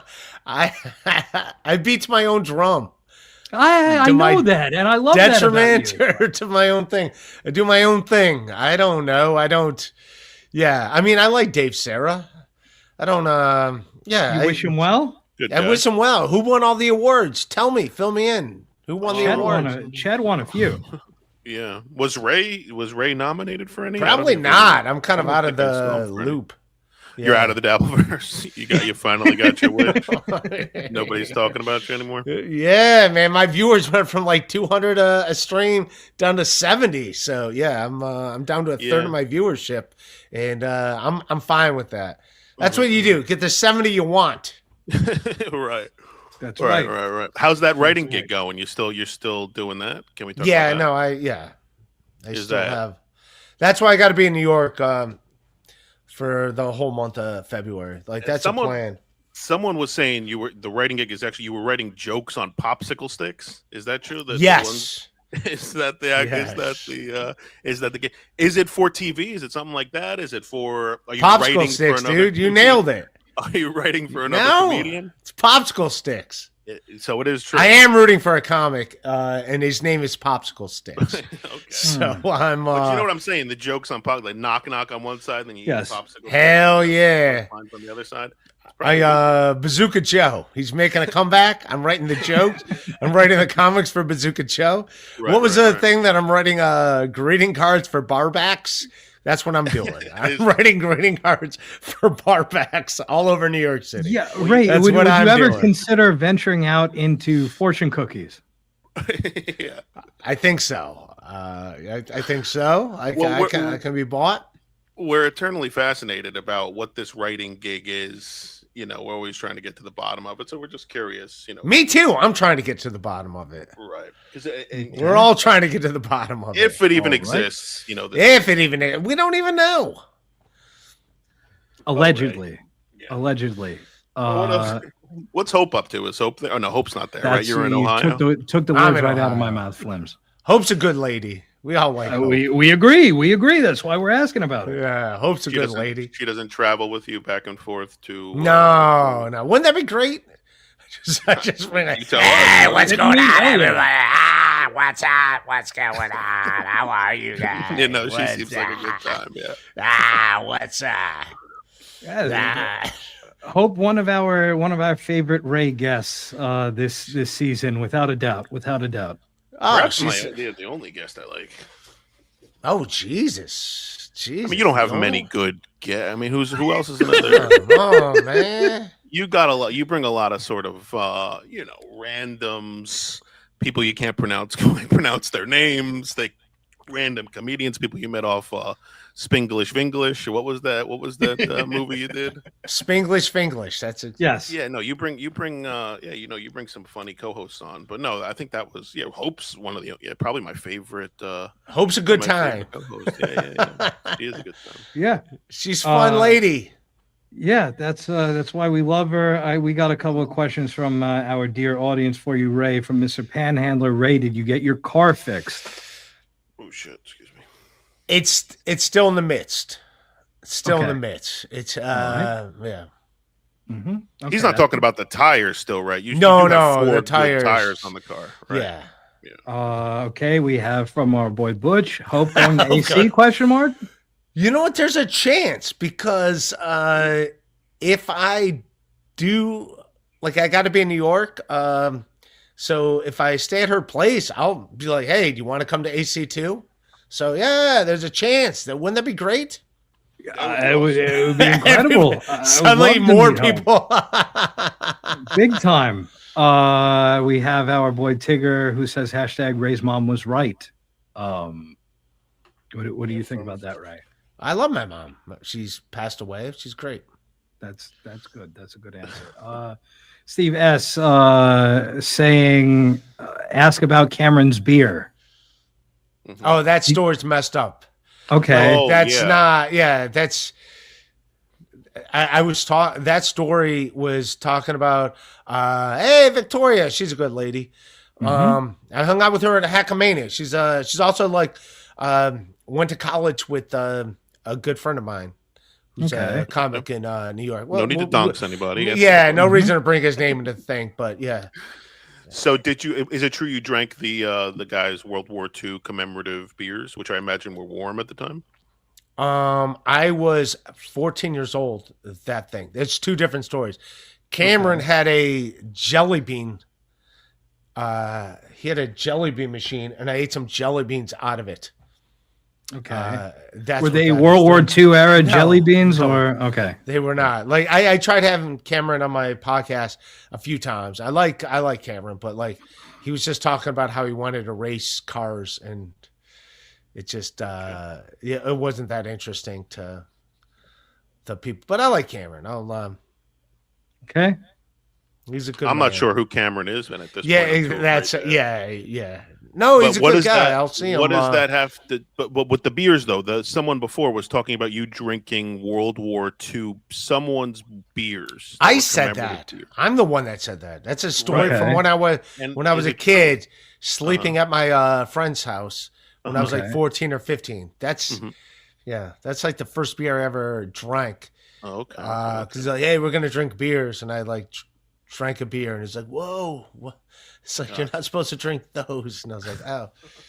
I just opened it. I was grossed out by it, just because like I've never had. Imagine just being like 14 drinking beer. I drank the wrong beer. I can imagine it was warm at the time, right? I mean, if it's a commemorative sort of. Yeah, but it had nothing to beer, do with that. Who cares if it was, even if it was the beer you wanted to drink? Right. Who like you're like a 13, 14 or like a 14-year-old kid. Story makes like, a lot more sense now. Yeah, like you don't even like you never had a beer. It could have been the greatest beer ever. It could have been your favorite beer right now, ice cold, and it's gonna taste like shit because you've never like you're a 14-year-old kid and you never had a beer before. You're gonna be like, what the like remember the first time you ever smoked a cigarette? Like cigarettes never took with I me, remember it fondly. Yeah. But the first time you smoke a cigarette, you're like it was gross. First time someone gave you chewing tobacco, and it's like, this is fucking disgusting. Like, yeah, it's more like that.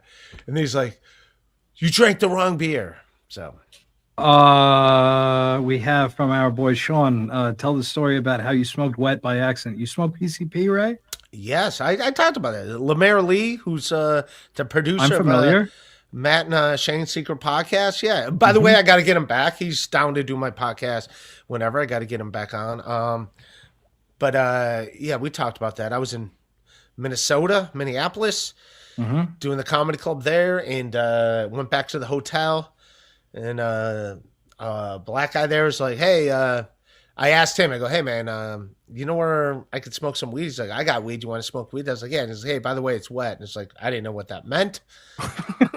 I didn't know what that meant. I thought I just thought it meant it's a type of weed. Like, oh, this is dirt weed. This is blah, blah, blah. This is like, you're like, all right, whatever, wet, whatever. And then I took a hit, and it was like a weird rush to my head. It's like, it's like if I like huffed paint or something. Was like, what the fuck is this? And then I took another hit, and I was like, dude, this is. And he's like, I told you it was wet, and I didn't know what that meant.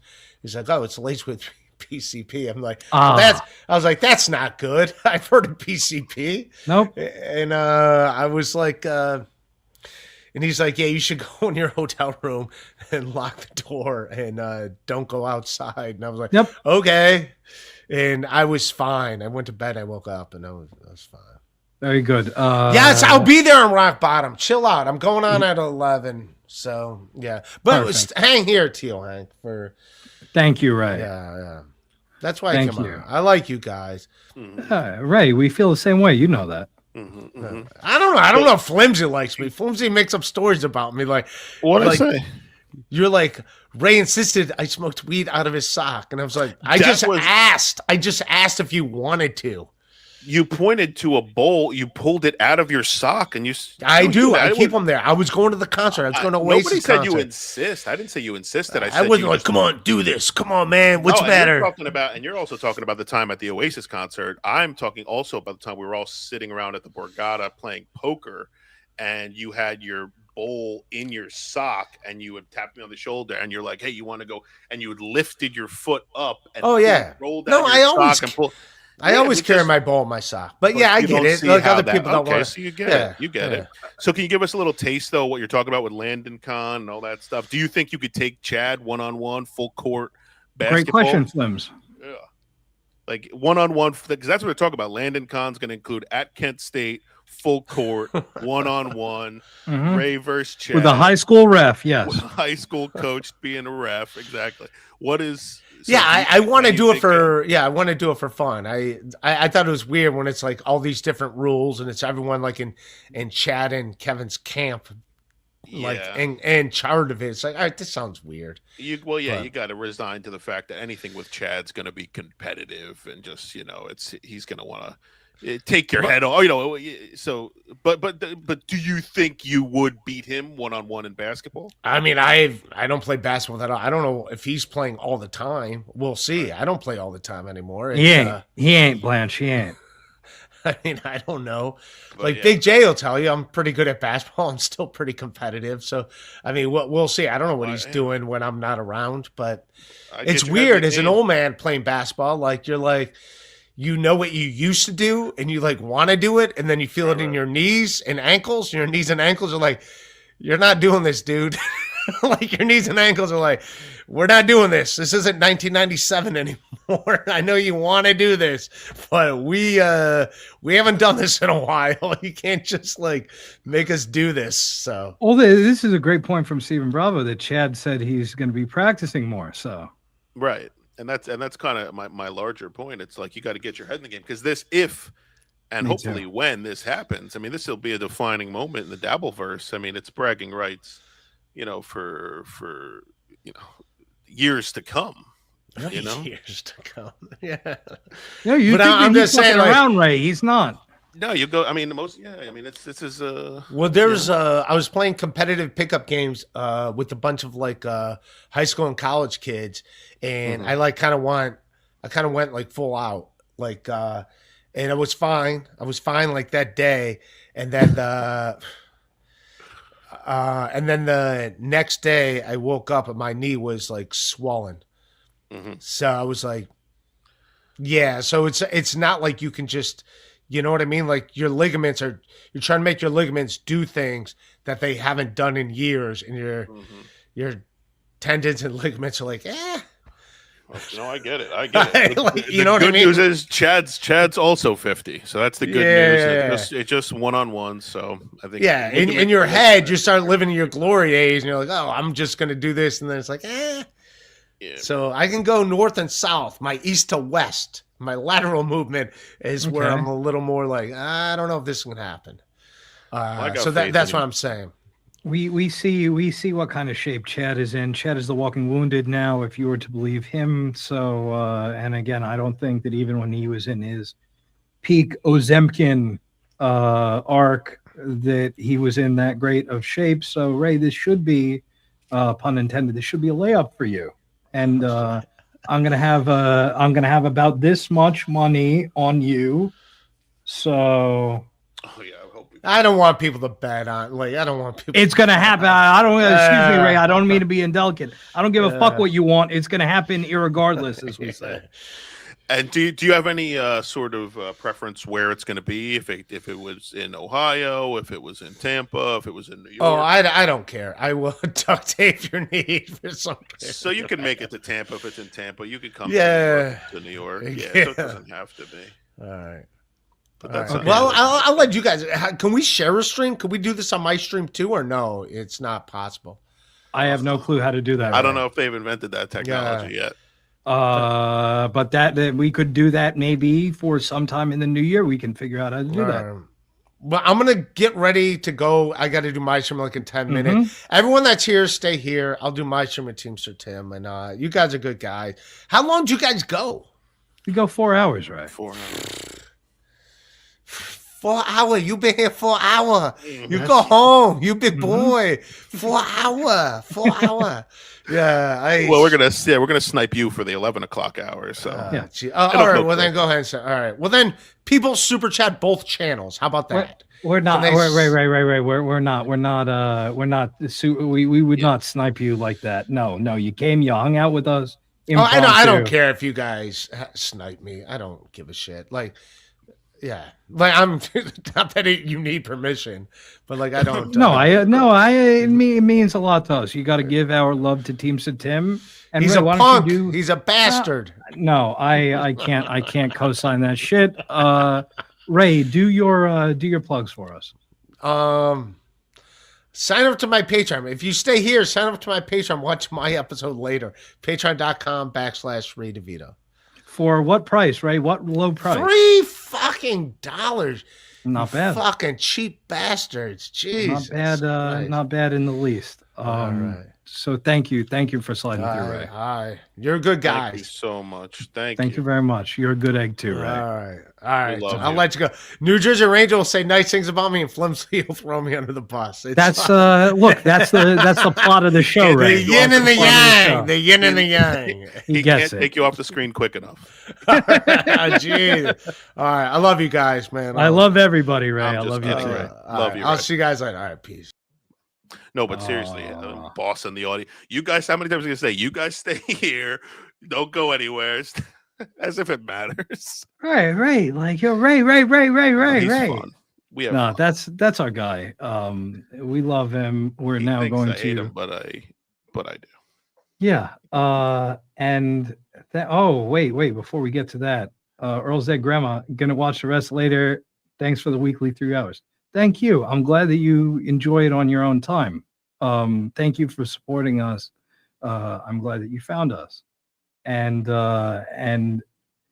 maybe I will take Teddy's super chat and super chat it to Ray. Ray, why do you always sandbag it on other people's shows? That is true. Look, and he is, when he's with us, he's kind of at his best and at his least sandbaggy. So that's saying something. But even still, yeah.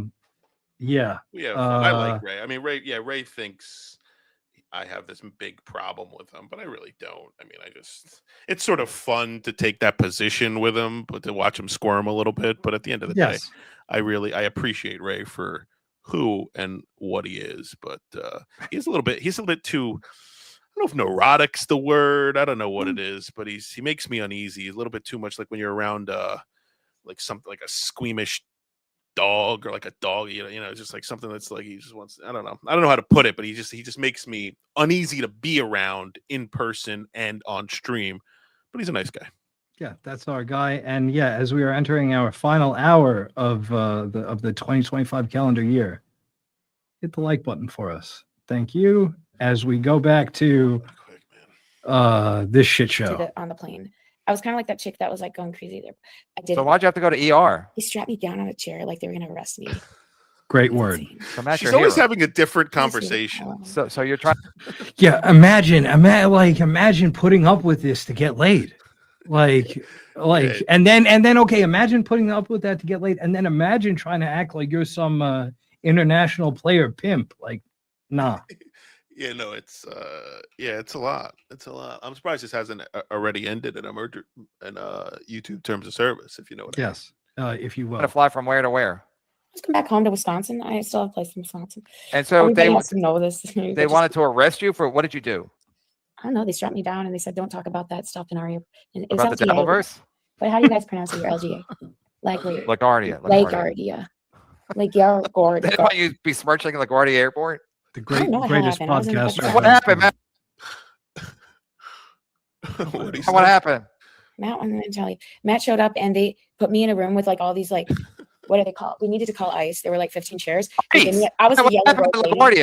No, they sent her to Elmhurst Hospital because she was too drunk to get on the plane, but she was all right. They let her through security, and then the DMV people stopped her and said, "You can't get on the fucking plane." Why, she's too drunk to get on the plane? No, she wasn't too drunk to get on the plane. It was a burnt toast lady at the gate. Oh yeah, it was a burnt toast lady at the gate. A black lady. So that's good. That's good. Hobo, good to see you, my man. So yeah, she was not too drunk to get on the plane. She sounds like exactly she was too drunk to get on the plane.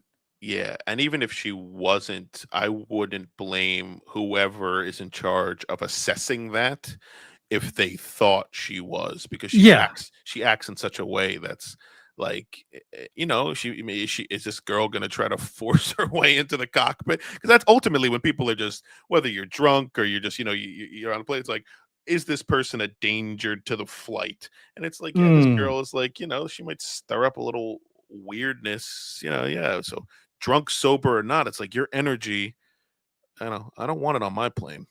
Not on my plane. No, not on my plane. Told me it was on my wife. My wife's burnt hey, toast. white lady, why don't you search through your bag and find your boarding ticket? I said I have one. I'm an American citizen. I have an ID, and I pulled out my ID, and she said that's not good enough. And then she called a number, and then they brought a chair out and they strapped me down on it in front of everybody. Wow. And then I just That's a different website. That really made me. Oh, this guy's really killing. This guy. Yeah. That picture you showed before of him next to Kiki looks so wildly different. It looks like, it's like I believe that picture was from at least 5 years ago. Yeah, he looks so like so different. Yeah, so like almost like a movie character, something from like maybe like what was it? When in the Ninja Turtles movie, like their depiction of like who's the leader of the Foot Clan? Who's the main villain in Ninja Turtles? Shredder. Their depiction of no, sorry, scratch that. I'm digressing. Mario. Their depiction of Bowser. Yes. Super Mario movie wearing the suit. Yeah. Yes. That's where that picture is taking me. Sorry, I got there. I eventually got there. But yeah, Super Mario's depiction of that, which was a wild movie. Could be that too. Yes. Wait, that picture's from over the summer? Holy shit. Yeah, he looks like hammered shit. And listen, I don't like to sit here and analyze another guy's look. It's Chad hates that. But at the end of the day.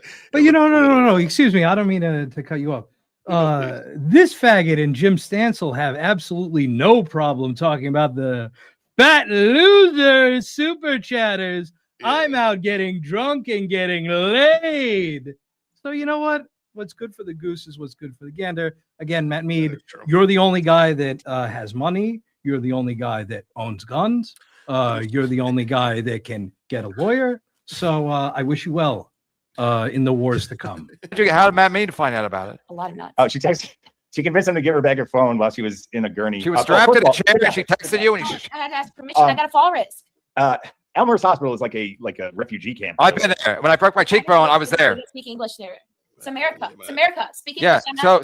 So wait, Matt. So she was allowed to text you while she was strapped down?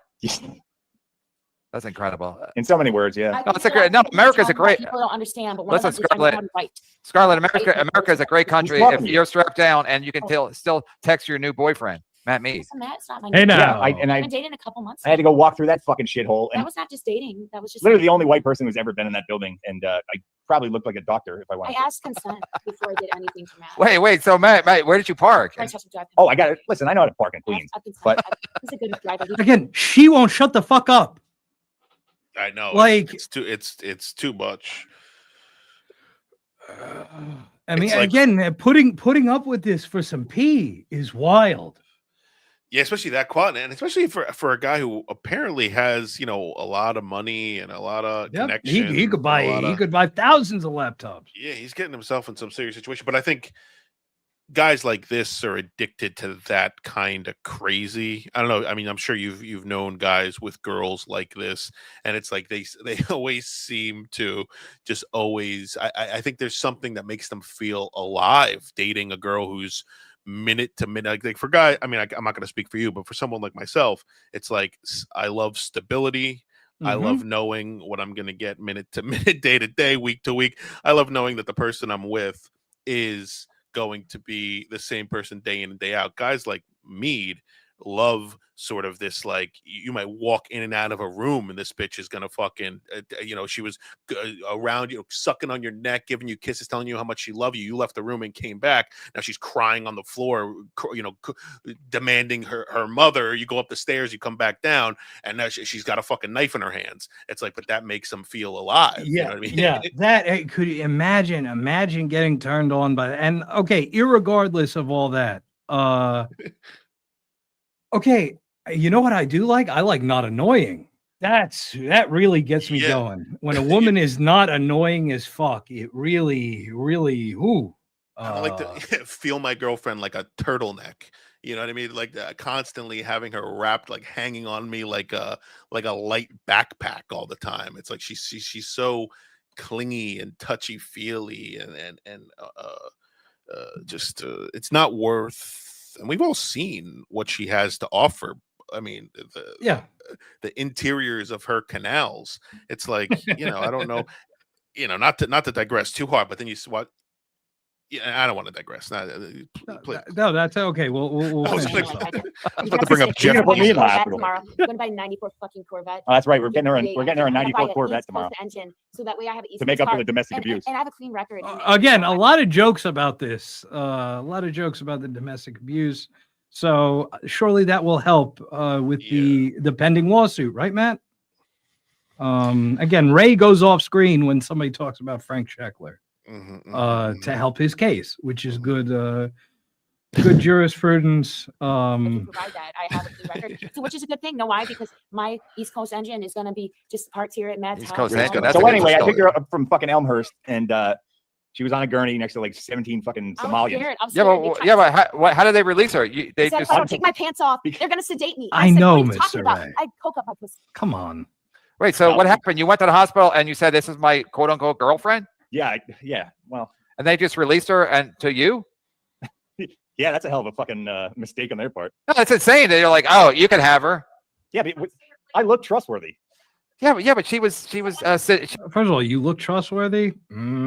Press X to doubt. He was strapped down, and you weren't her husband. Just give her some rando dude, some white dude. Hell yeah, dude. No, there were some Indian doctors there doing some weird shit with their little gas station type people, and Matt is my man.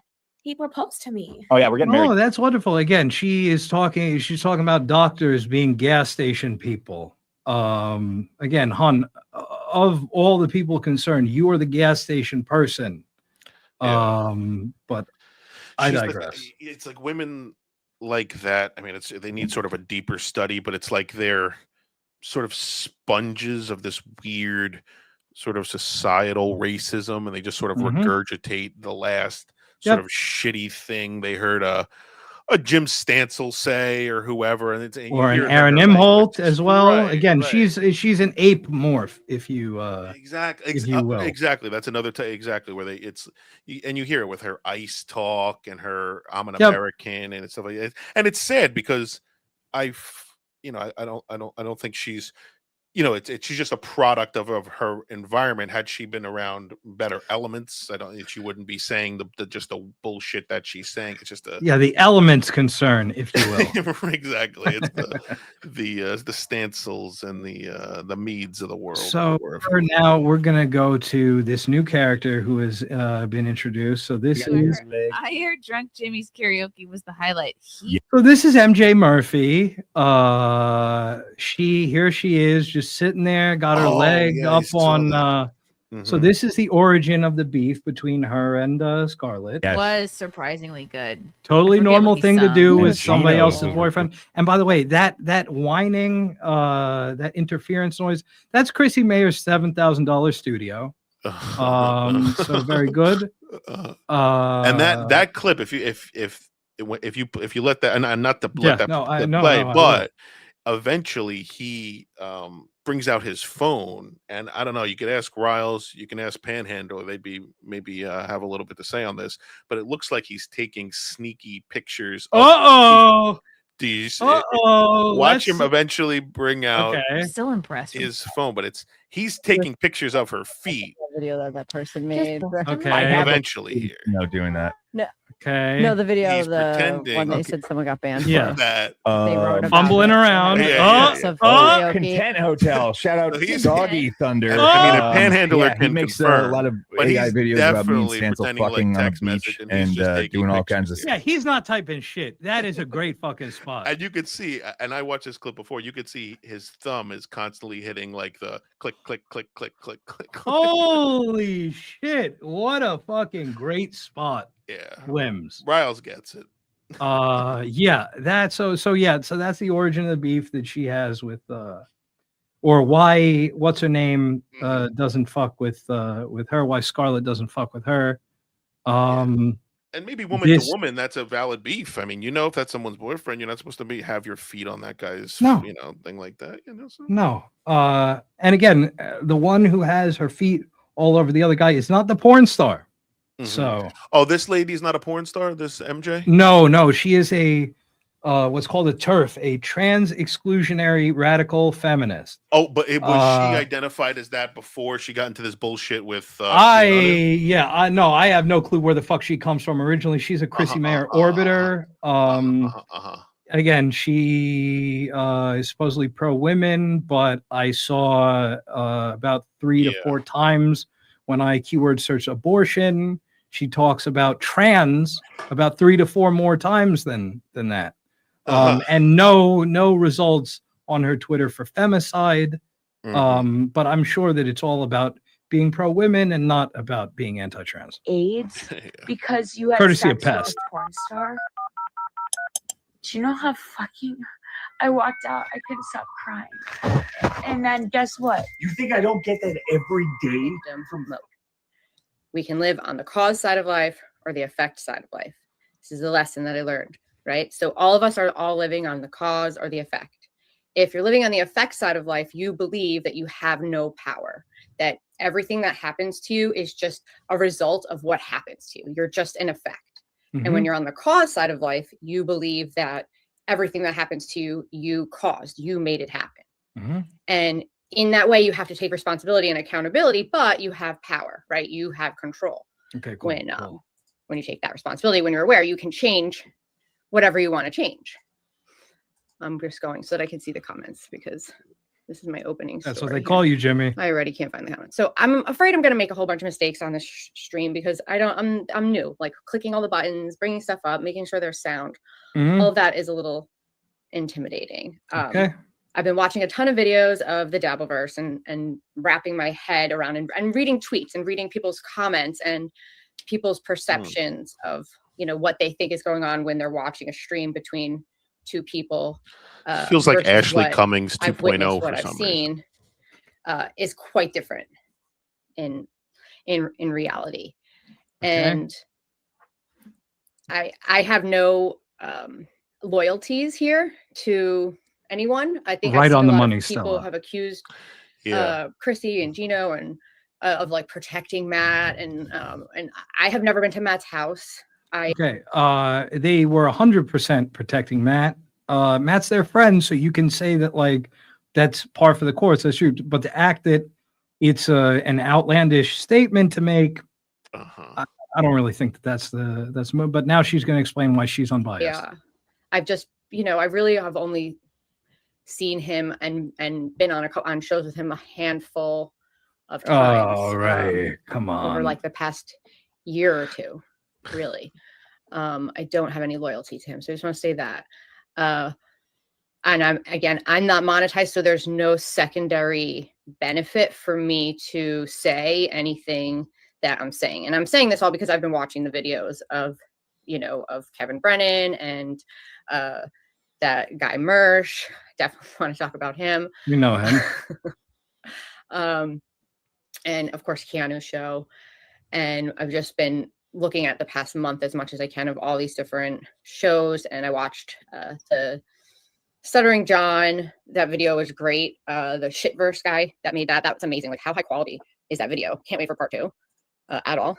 How high Can't wait for quality? part 2. So I came on the other day and I'm going to play clip of that. And I talked about my experience with Scarlett. And so those of you who don't know what I said, I want to say it. I want to say it again so you guys know.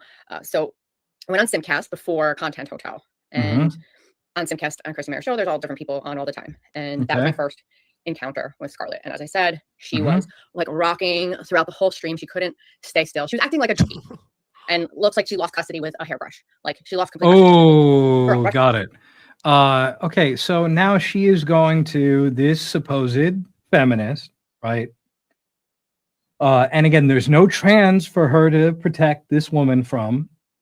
She is going to victim blame while saying obvious shit that anybody could have and did point out. We said when we watched that clip months ago of Mersh covering her on Simcast that this bitch looks out of it, looks strung out and all over the place.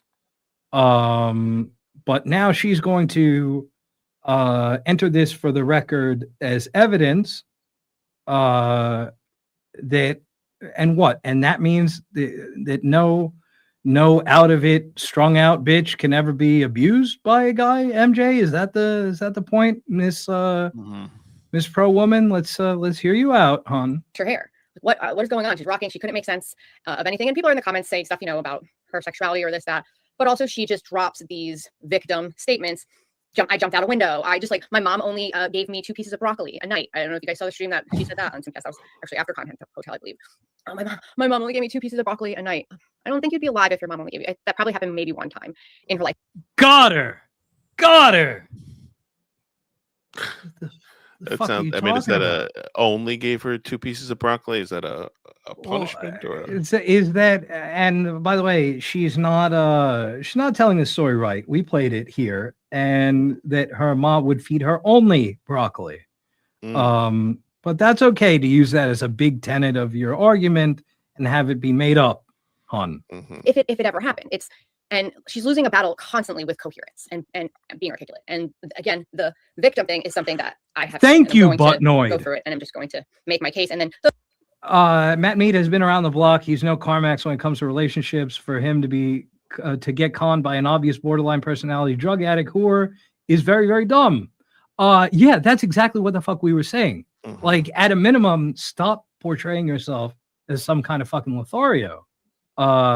You're not. If you have to stoop to that level, then you're not. Like, you're what we would call in Greek a garbage fucker.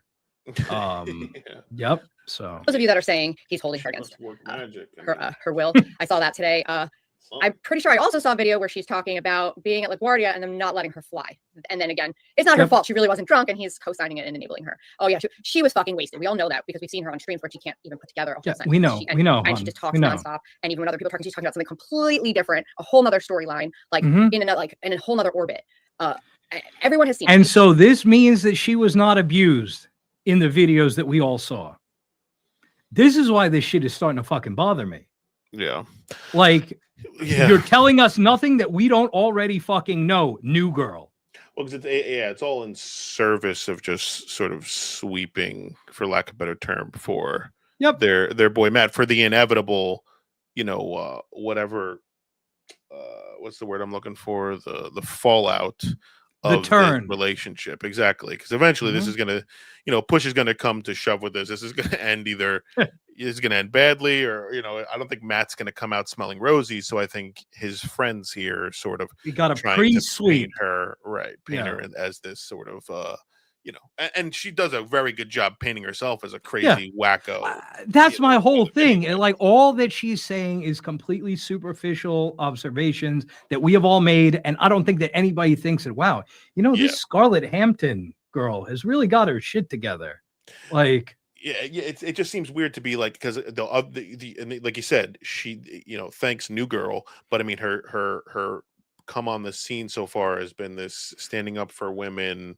I'm offended that you're challenging, you're changing my womanhood and giving it to this man who the typical turf argumentation. Right. So it's like, and then the other hill you're choosing to die on is this one. It's like, your best bet is, why even bother talking about it? Like, why even go in this direction? 100%. Again, the likelihood. Clips. Yeah, exactly. Look, the likelihood that you run into a bathroom encounter is infinitesimally small compared to the likelihood that your Neanderthal boyfriend beats the shit out of you. Exactly. And yet, the amount of time that Miss MJ Murphy spends on one of those two scenarios dwarfs the other. Well, and also, I didn't even take into account that she's also lining up to be the next in line after eventually Matt Mead dumped her. To jump into that chair as well. So there's a little bit of an agenda here to maybe unseat Scarlett Johansson, as it were, if you will. If you will. Don't pretend like that you haven't seen it. And I watch it, and again, I'm sober, I don't drink. So I think that a lot of people also are at home, you're drinking, you're having a good time, and you're perceiving things and looking at things. And everybody loves a damsel in distress, right? It's a great character to play, that damsel in distress, that, little girl that's can't keep it together. Okay, so she's faking it. She's faking it. It's an act. This shit is fucking sickening. How this bitch has the balls to walk upright is wild to me. And I've seen person after person after person try to help her and try to, talk it out with her, Mr. Goodnight, all different people. I've watched a psychologist that Chrissy had on, was like, stay with me, Scarlett, after the show. And she was like, didn't want to hear anything that she had to say, and was accusing Chrissy said, my baby is crying. And Scarlett said, don't call me a baby. I'm not a baby. And it's like, no one was calling you a baby. Like, that's the perfect example of being like, don't hit me. Like, no one is hitting you, girl. Like, stop with the dramatics. Stop. Just stop. Get fucking sober. Like, look at yourself in the mirror. Jesus Christ. I mean, it's a shit show. It's a big question. So also I also addressed the claiming that I made death threats, and she still was making that claim yesterday. Again, this perpetual victim pattern. I've been watching it now steady for 3 months, and I texted her. keep saying victim, keep saying victim. How does this impact the shit that we saw on stream in videos? That her being a perpetual victim or accusing her accusing you of making death threats against her means that she didn't recoil in fear when Matt Mead turned around on that fucking Keanu stream. Right. I mean, wait, what's this I'm getting on my earpiece? It doesn't matter one fucking bit about that. Oh no. Oh dear. Yeah, that's beyond he said, she said, right? I mean, you clear, but I mean, shame on Matt. I mean, this is sort of, you reap what you sow, you know what I mean? Yep. It's like, for being, even if she comes with baggage and her last boyfriend's beat her, and the reason she's flinching is not because of you. It's like if you're walking your dog down the street, and you're sitting at a bench and you pick your hand up and your dog flinches, and it's just because you just adopted it and its previous owners used to beat the shit out of it, but you don't, that's not you didn't do it. It's all about perception. It's like all those passers-by, everybody who sees you, it's like they're gonna think you beat your dog even if you haven't. So it's like, choose your company, choose the company that you keep. And it's like, if this is the girl you choose to bring out and flaunt out that this is Mrs. Matt Mead, it's like it's you get what you take, you get what you give, you give what you get. 100%. After that stream, do not put me in a room with this girl. And I got off the stream early. I texted Chrissy, I can't do this anymore. Like, I can't. I'm not. Give her a couple of months, Mario. Are you watching her at 2.5 or at more than one? 1.5. Oh, I was gonna say. I mean, if it's a funny joke game, they're making funny jokes, and they can make sense and stay on topic and also let other people speak. Pat Dixon trying to stick it to him. Fine, but that's not what's happening. So with the fight with her saying that I made death threats against her, it's actually the complete opposite. So also here's my other point I want to make. The only person that I have seen be violent in person is Scarlett. Believe it or not, the victim, the forever like, oh, no, she's the one that was running at me, was screaming throughout me being in hot water. You put your leg on him, and you okay, at you, not at this whatever above 6 foot tall, bald as fuck motherfucker, right? Like, these are kind of big details to leave out. Like, just because you would fight another woman of I don't know what size, like. Again, Scarlett seems smaller than her. It means that you would fight a dude that also is armed, as he regaled Mersh about. So, and just like constantly falling down, constantly like knocking shit over. And Matt is having to pick her up, throw her over his shoulder, and take her out of being on camera, being like trying to attack me. He like picked her up while I was at Gino and Keanu's like 4 or 5 times because she was trying to attack me. Okay, again, doing shots. Getting wasted, slurring her speech, and clearly like in some kind of blackout, being in a pool on the floor in the bathroom. Okay, we know. Okay, let's move it along. She's the one I've seen climbing all over him, trying to cover his mouth. Give me the microphone. You're having a fight with her for the microphone. So a fight for the microphone. you really trying to say that her being clingy as fuck, as we would say in layperson's terms, is the same as putting your hands on a woman? Bold move, Cotton. Let's see if it pays off. Whole thing has been stay away from this person, but because she's so in the orbit with the people that I'm in orbits with and then I'm going on shows with, it's been, you know, cutting into what I want to do. Like I wanted to be on more live streams, but I just couldn't because I didn't want to deal with that. Oh no, oh no, it's affecting you. Oh no, oh no. Oh wow, wow, how noble, how noble. Oh my God. We you are now on the wanted list of one New Jersey Ranger. Want to deal with the whole victim thing, all of it. It wasn't fun, and I saw people in the comments weren't having fun either. My chin bothers you. Give him some super chats to fucking laugh. Is that funny? Is that funny? Is that funny that you hurt your friend? We remember that you this. threw things at me and call everyone? I'm leaving. I want to be gone. Don't throw that at me. How about them be able to get on a plane and actually have the proper license that is now required in the United States and leave? Actually go. Oh, got her. Like, what the? How does that help you? She tried to leave. Yeah. The story that we heard is evidence that she tried to fucking leave. And this was, actually, you shouldn't be drunk if you want to leave your abuser. It's like, okay, you spent the past fucking 10 minutes telling us how drunk and how out of it this bitch is. And then, oh, well, if you want to leave your, and how does that prove that this guy isn't putting his hands on her? Yeah, it doesn't. Yeah, it's an odd take for someone who seems so all about womanhood. You would think, I mean, these women, you know, But yeah, it's almost as if she doesn't really give a fuck about Doesn't give a fuck womanhood, at and all. I she mean, gives a fuck about a dude in a dress. right. She's not exactly. I mean, she's not giving her the benefit of any of these doubts. I mean, Nope. she's just straight up, like you said, sweeping. I hate the word sweeping. I don't know what a better term for it is, but Comedy Shaman got me saying that word. But sweeping for Matt Mead, you know, just cleaning up, washing his balls, so to speak, as it were. And it's like it's very very transparent, very gross, very icky. But either way, I mean, it's I also don't abscond any of them, both Scarlett or Matt Mead from any sort of blame here. I think they're both. I look at this video and I go, you know, I hope they both get help, and I hope they both find Jesus, our Lord Savior. Amen. Yeah, I wish them all not well, except for Scarlett, that I wish her to get out of this situation, and then at that point, I wish her indifference. Because when you left Content Hotel, you missed I wish your her flight an like Uber 4 out of fucking times. There was people trying to help you that were running after you the entire Content Hotel, and you didn't give a shit about anybody but yourself. Okay, cool. And that means she's not being abused. Like, I'm at the end of my fucking rope with this shit. Yeah. Like, am I too stupid?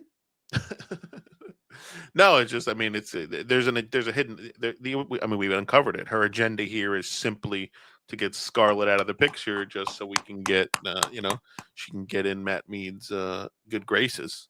And apparently, why would you want to do that when you know that Matt Mead has a baby pap and no stroke? He got that money, bro. He got that. He's rich. He's got that laptop. He's got that laptop. All these guys and all these rich guys in the Dabbleverse who claim to be rich, like who claim to be like wealthy, you know, or I shouldn't even say that, or just known to be wealthy. We got to start seeing W-9s, W-2s, 1099s. Yeah, show us the 1099s. Right. 100%.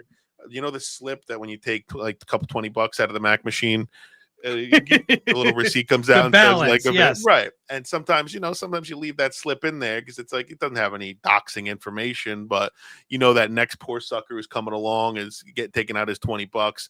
They're gonna look at that and will go, wow, that guy's got a fucking 6-figure balance in his checking account. Yeah, This like Chad and his $100,000 savings account. I'd be like, this ain't even savings. I never Yeah, exactly. throw a fucking glass of water at me with ice. Like I'm an American.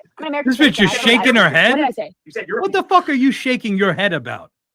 She's talking about him throwing a glass of water at her, and you're like, nope. That's her man. Because in her head, that's her man. Yep. When a guy takes feet pics of you, I mean, told that's you not to talk about shit. Oh, don't call your boyfriend Mersh. I have no That's fucking right. boyfriend. That's right. You know what my DM him back. don't touch me. You know what my ex-boyfriend?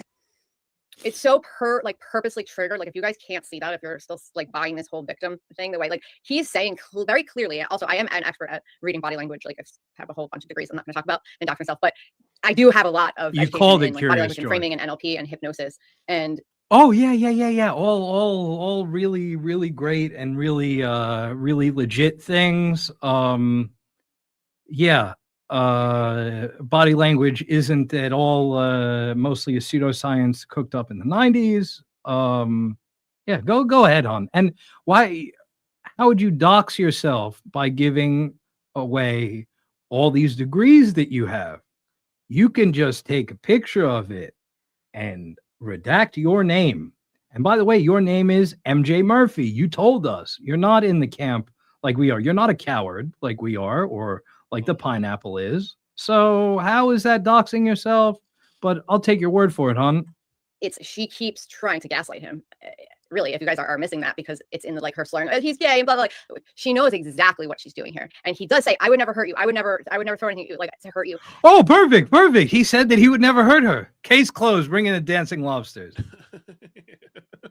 one of Western Hemisphere's dumbest bitches. And he's talking about merch, where earlier I put it in my thumbnail. She was climbing on top of him and trying to cover his mouth. Meanwhile, Mersh is really triggering Matt and purposely saying how, this relationship is ticking and how, it's their former couple. Oh, the evil Mersh said words to Matt Mead. Oh my fucking and he's God. gonna fuck her, Give and it a he's doing rest. this, villain, charming type of bad guy, good guy thing, and she's blocking Matt from responding, and the push off is him literally pushing her from climbing all over him. Ah, yes. Again, you're talking about what is, that's not even the thing that we really give a fuck about. We don't really give a fuck about their interaction on the MLC. We give a fuck about this, and we give a fuck about the other video when she was on Keanu.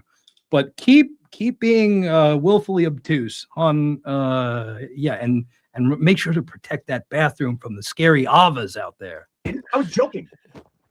So funny.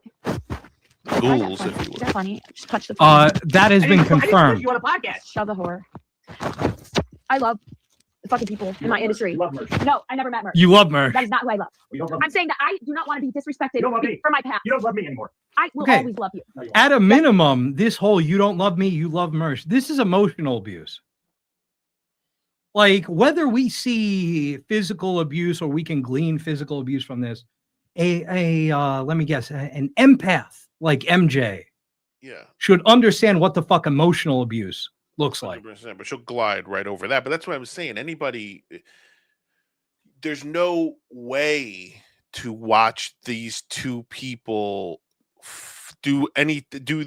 fight, interact, and take one side or the other, unless you have a clear agenda for one side. Unless you're just trying, because really, Right if on the you're money. looking at this as an objective, rational person, you just Mhm. go like, hey, these are two people, because this situation didn't just happen in a vacuum. It's like, okay, to her point, if she's saying, get out of there. So after this happened, I mean, this went on and is still continuing to go on as far as I know. It's Up until last week. Right. So what do you say to that this wasn't just a one-off situation? This didn't happen and then she left. This happened and then Mead continued to see Yeah, her, but continued to keep her Flimsy, there. have you considered that she's drunk and fucked up? Right. Well, then, have you considered that? Oh, well, then in that case. Right. I mean, what is the mental state of your boy Matt Mead to keep this woman around? But I don't want to digress in a circle. But No. MJ, we can't sit here and make sense of what MJ is trying to say, because she wants to get on that Mead cock. And really, he's got money. I heard he drives a Corvette, from what I understand. Wow, and you can't have a someone's Corvette. Yeah, you can't.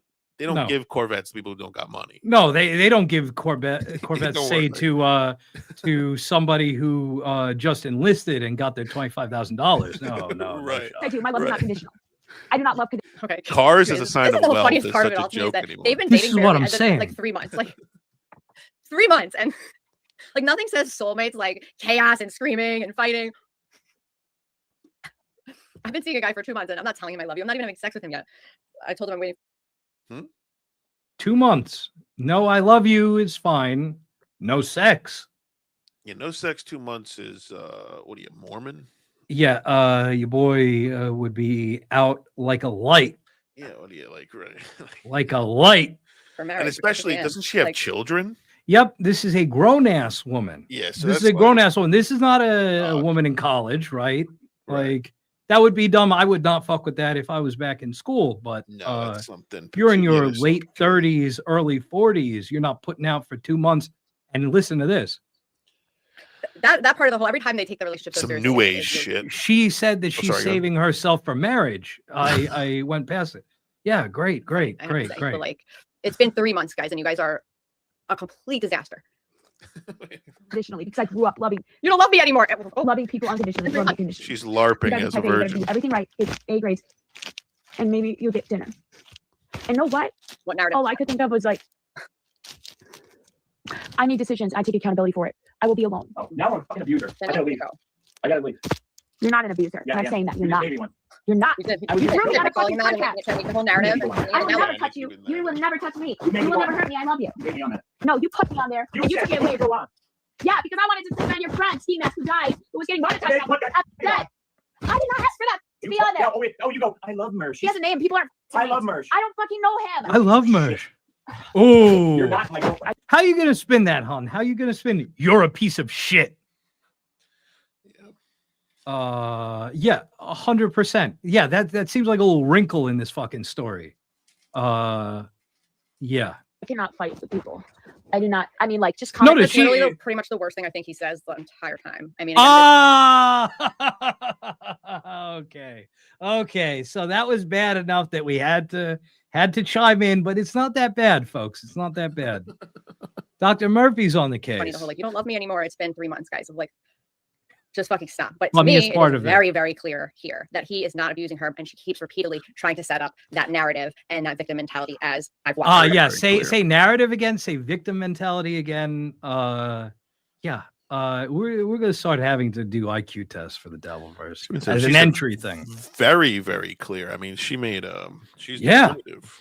Yeah, 100%. You would be a fool. You would be a fool to think otherwise. Person do in every place that she's been in the past 3 months. And again, she is the only person that I have seen in person act violently. That's on To you. Hey, look at this stupid fucking face. Oh, I can't zoom in on it. But again, pretend that I'm zooming in on this stupid little face that she's making with this one lip Chad ass bitch. Every single piece of shit they find on the internet of me. Like, I don't have time to fight anymore. All I have time to do is save myself and protect myself. Oh, he hurt you. You yelled ow after the thing. Well, you pushed me and then you grabbed me. That was cool. I'm sorry. You will never hurt me. I will never hurt you. And I'm sorry for everything, a fucking misfortune I caused you, because I love you and I love you so much. That's the thing. At Content Hotel, like when I was watching the stream because I was waiting for her to get off, one of the streams was I saw in real time. She sits on his lap, and I was like, oh, I guess they're maybe gonna hook up or whatever. And then the next day, Why were you clocking that, hon? Why would you? Oh, she admitted. She said the quiet part out loud. Oh, you can't write this. You cannot fucking write this. asked him, I saw him by the pool, and I was like, so did you guys wind up hooking up? I was watching the live stream, and he was, he was basically like, yeah, we hooked up, and he said something about her already being attached, and I don't understand the actually making someone your girlfriend that you just slept with the very first time you met them. So much. And honestly, I don't She'd even be feel jelly. like with this whole Jenny thing, her saying that you have AIDS Yes, because straight you had up. sex with a porn star.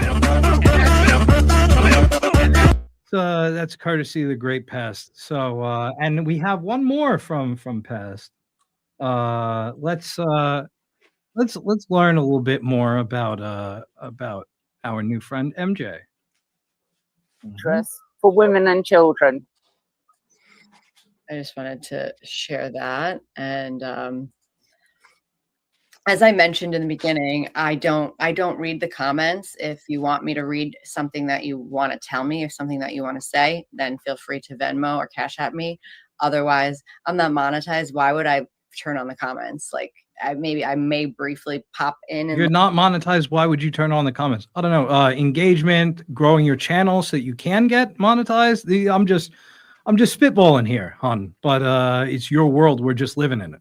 Look at something and then I just turn it off, because this isn't me doing a show and then people have an opportunity to say mean things and troll me. And like, you want me to read something, you want to get something to me, fuck you, pay me, right? It makes sense. You want to do that. Otherwise, I also have all my notifications turned off. I don't even get text message notifications.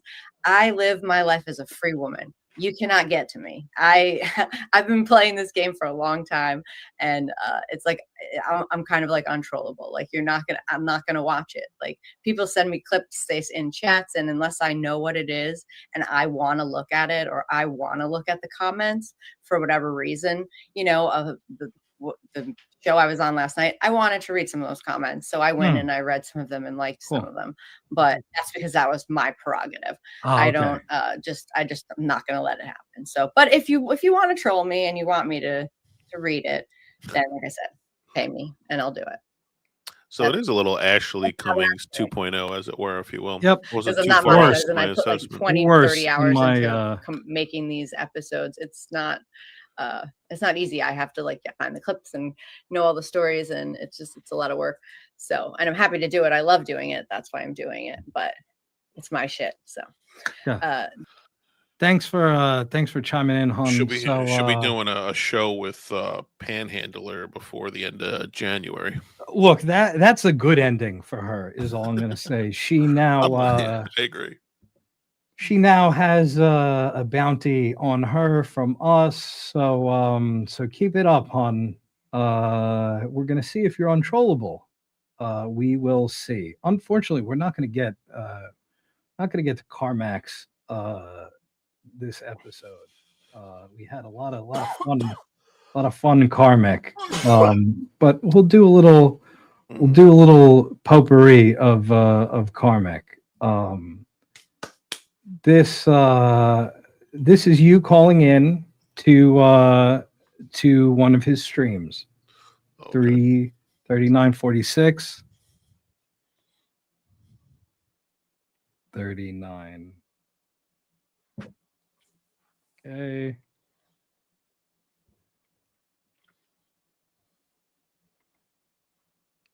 Is that the right time set? 33946. Okay, yeah. Here we go.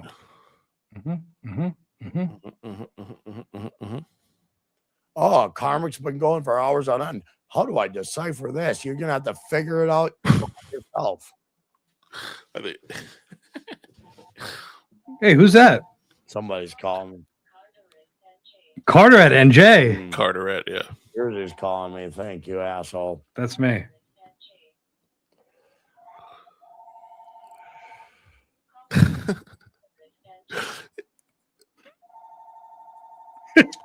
Can I pick it up? Yes, Carm, yes. Why not? See this? But the phone's ringing. Why does he have to put the battery in? So you can pick it up. I know, but it. Yes. Hello. Yeah. Who's this? Oh, is it really Flimsy? Oh.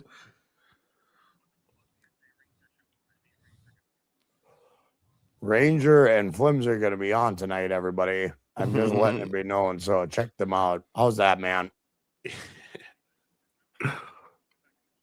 All right. We like take to care, keep it Flimsy. brief. You got it. Bye. He didn't want to waste his time. Yeah. That was Flimsy Greenberg, everybody, who got my number. Some might say I'm the Flimsy's going to be in the chat. original That wasn't getter of me. the number. Okay, as it if it's were. the same. But no, but he really has to set up some sort of call-in show, because his show is sort of at it when he's not crying and doing his own little monologues and really just crying through a monologue. When he has other people on, he's interacting with Granny, he's doing this, he's doing that. It's such a good show. He really should have a call-in show where he has an easy way to talk to people. You know, I love that he's picking up the phone now after all these months. Yeah, I mean, he's desperate. I mean, that's a bad word. He's no, he wanted your that's not that bad of a word. He said the other night that he wanted somebody to talk to, and so he took the batteries out of the phone, and I super chat in at like whatever 2:00 in the morning. I was like, bro, I let us call in or let's go to bed. Like, come on now. Exactly. Like, it's like the show eventually gets to a point where it's just like, what? You start second guessing almost like the joke's on me for being in the chat this late, just watching this guy hour 5 just fucking like cigarette after cigarette. Oh, It's like, yeah, you know. something's got to happen here. Let's turn this party into a shindig, as it were, if you will. Our boy, Mr. Rapey Ray. I don't get Venmo. Here's a kick up, as it were, if you will. Thank you, bro. Thank you. Why does that? Doesn't his money usually have a different letter there? No, it's European money units. What is? Isn't it usually an L though? Sometimes. No, never him. He's in Ireland. He's not in Northern Ireland. No. I guess, yeah. I guess, yeah. That's quid. What he just gave us is quid. No, he gave us euros. Oh, and euros aren't quids. No. Quids are pounds. All right, yeah, we'll do it. That's a different show. Mhm. This ain't Money Market Magazine, pal. So yeah, okay. So let's see who calls in now. Area. Thank you, Rapey Ray, for all you do. Hello.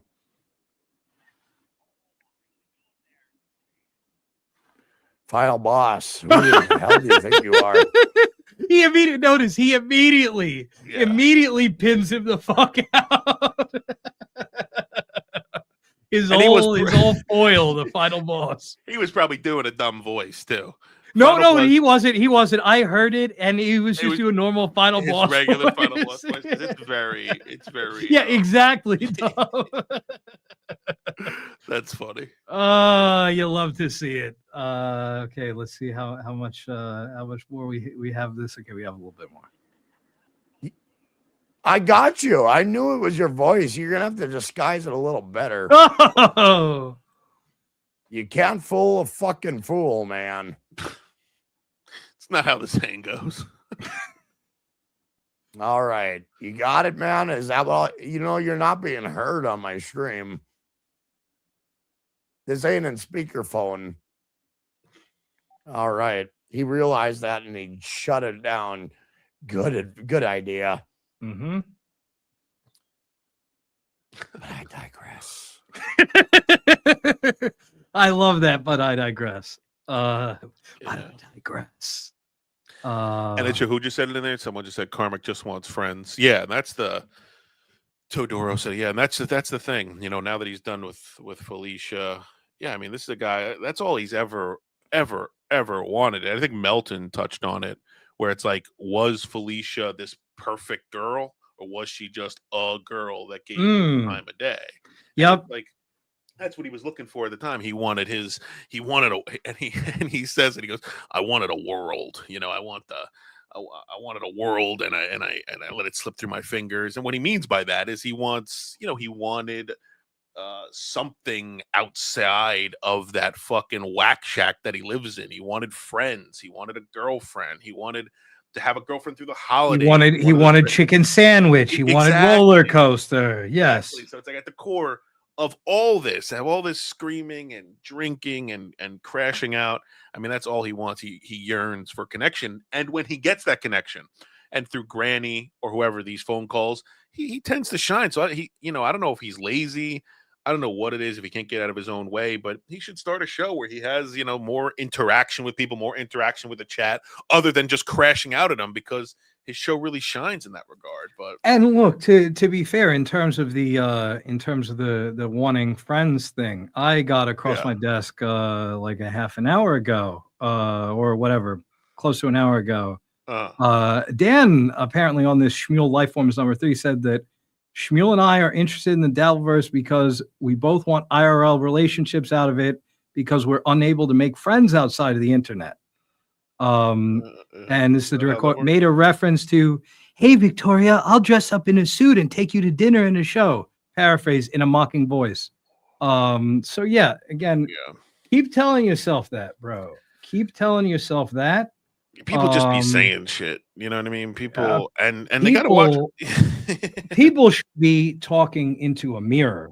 And that's exactly what I'm saying. I mean, a lot of what people say is projection. It's, it's their own insecurities and their own desires are leaking out. And it's, you know, when you see things through that light, it's almost like you almost feels like you have a cheat code in life when you really see that the things people say are 95% about themselves. Yeah. But, you know, It's the great Vince the lawyer taught us all of that. did he? Yeah, all criticism is self-criticism. Oh, okay. I don't watch them. I watch Loophole Lawyer. I don't watch much or what is it? Loophole Law. Yes, I see him on TikTok. Most of the Vince the Lawyer that I consume is random videos that I scroll past on TikTok of him commenting on like roller coasters or carnival fucking shenanigans or whatever legal issues. But I wish him well. I like Vince the Lawyer. Yeah. But yeah, that's yeah, it's weird. This guy knows everything. Who? Guy knows everything. How Big Dan? Oh yeah. How am I supposed to compete with a guy who stupid podcast has it all figured out? Now, yeah, what are you gonna do? Again, we wish him well. At the end of the day, we wish him well, but we have more pressing matters to attend to. Coming up next, This Old Hoss, only on NJR. This Old Hoss is sponsored in part by Sam Bibley. Sam Bibley.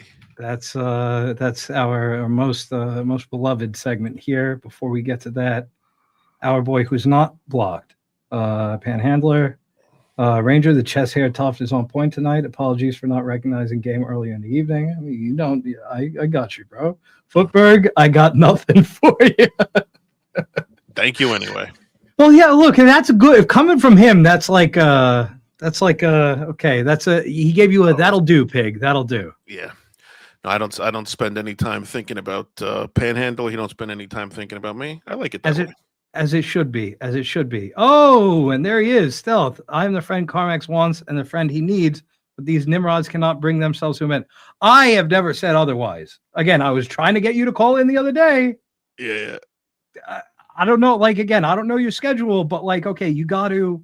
I have a clip that we haven't gotten to of you and Final Boss, your little rival there. And the two of you guys, it's from May 5th, 2025.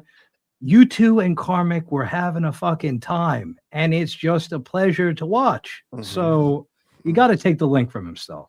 Mm-hmm. And I would love that. I would love that too. Yeah. Team Satim is not nearly as crazy looking as Javier Millet. Is Stealth doing any shows? Does he do any of the Clown Towns or the Clown Town derivatives? He was on Mir Musk the other day. So okay. I'm glad to see he's making the rounds, as it were. Yeah, he's back. Okay, so this is entitled Sam Bibley versus Povos Clown Town trailer, parentheses. I hate everyone, dude. Yeah, we know. We got this very clear. Oh, damn it. And Sam Bibley, I like Sam Bibley, I think. You know. I don't. I know you don't.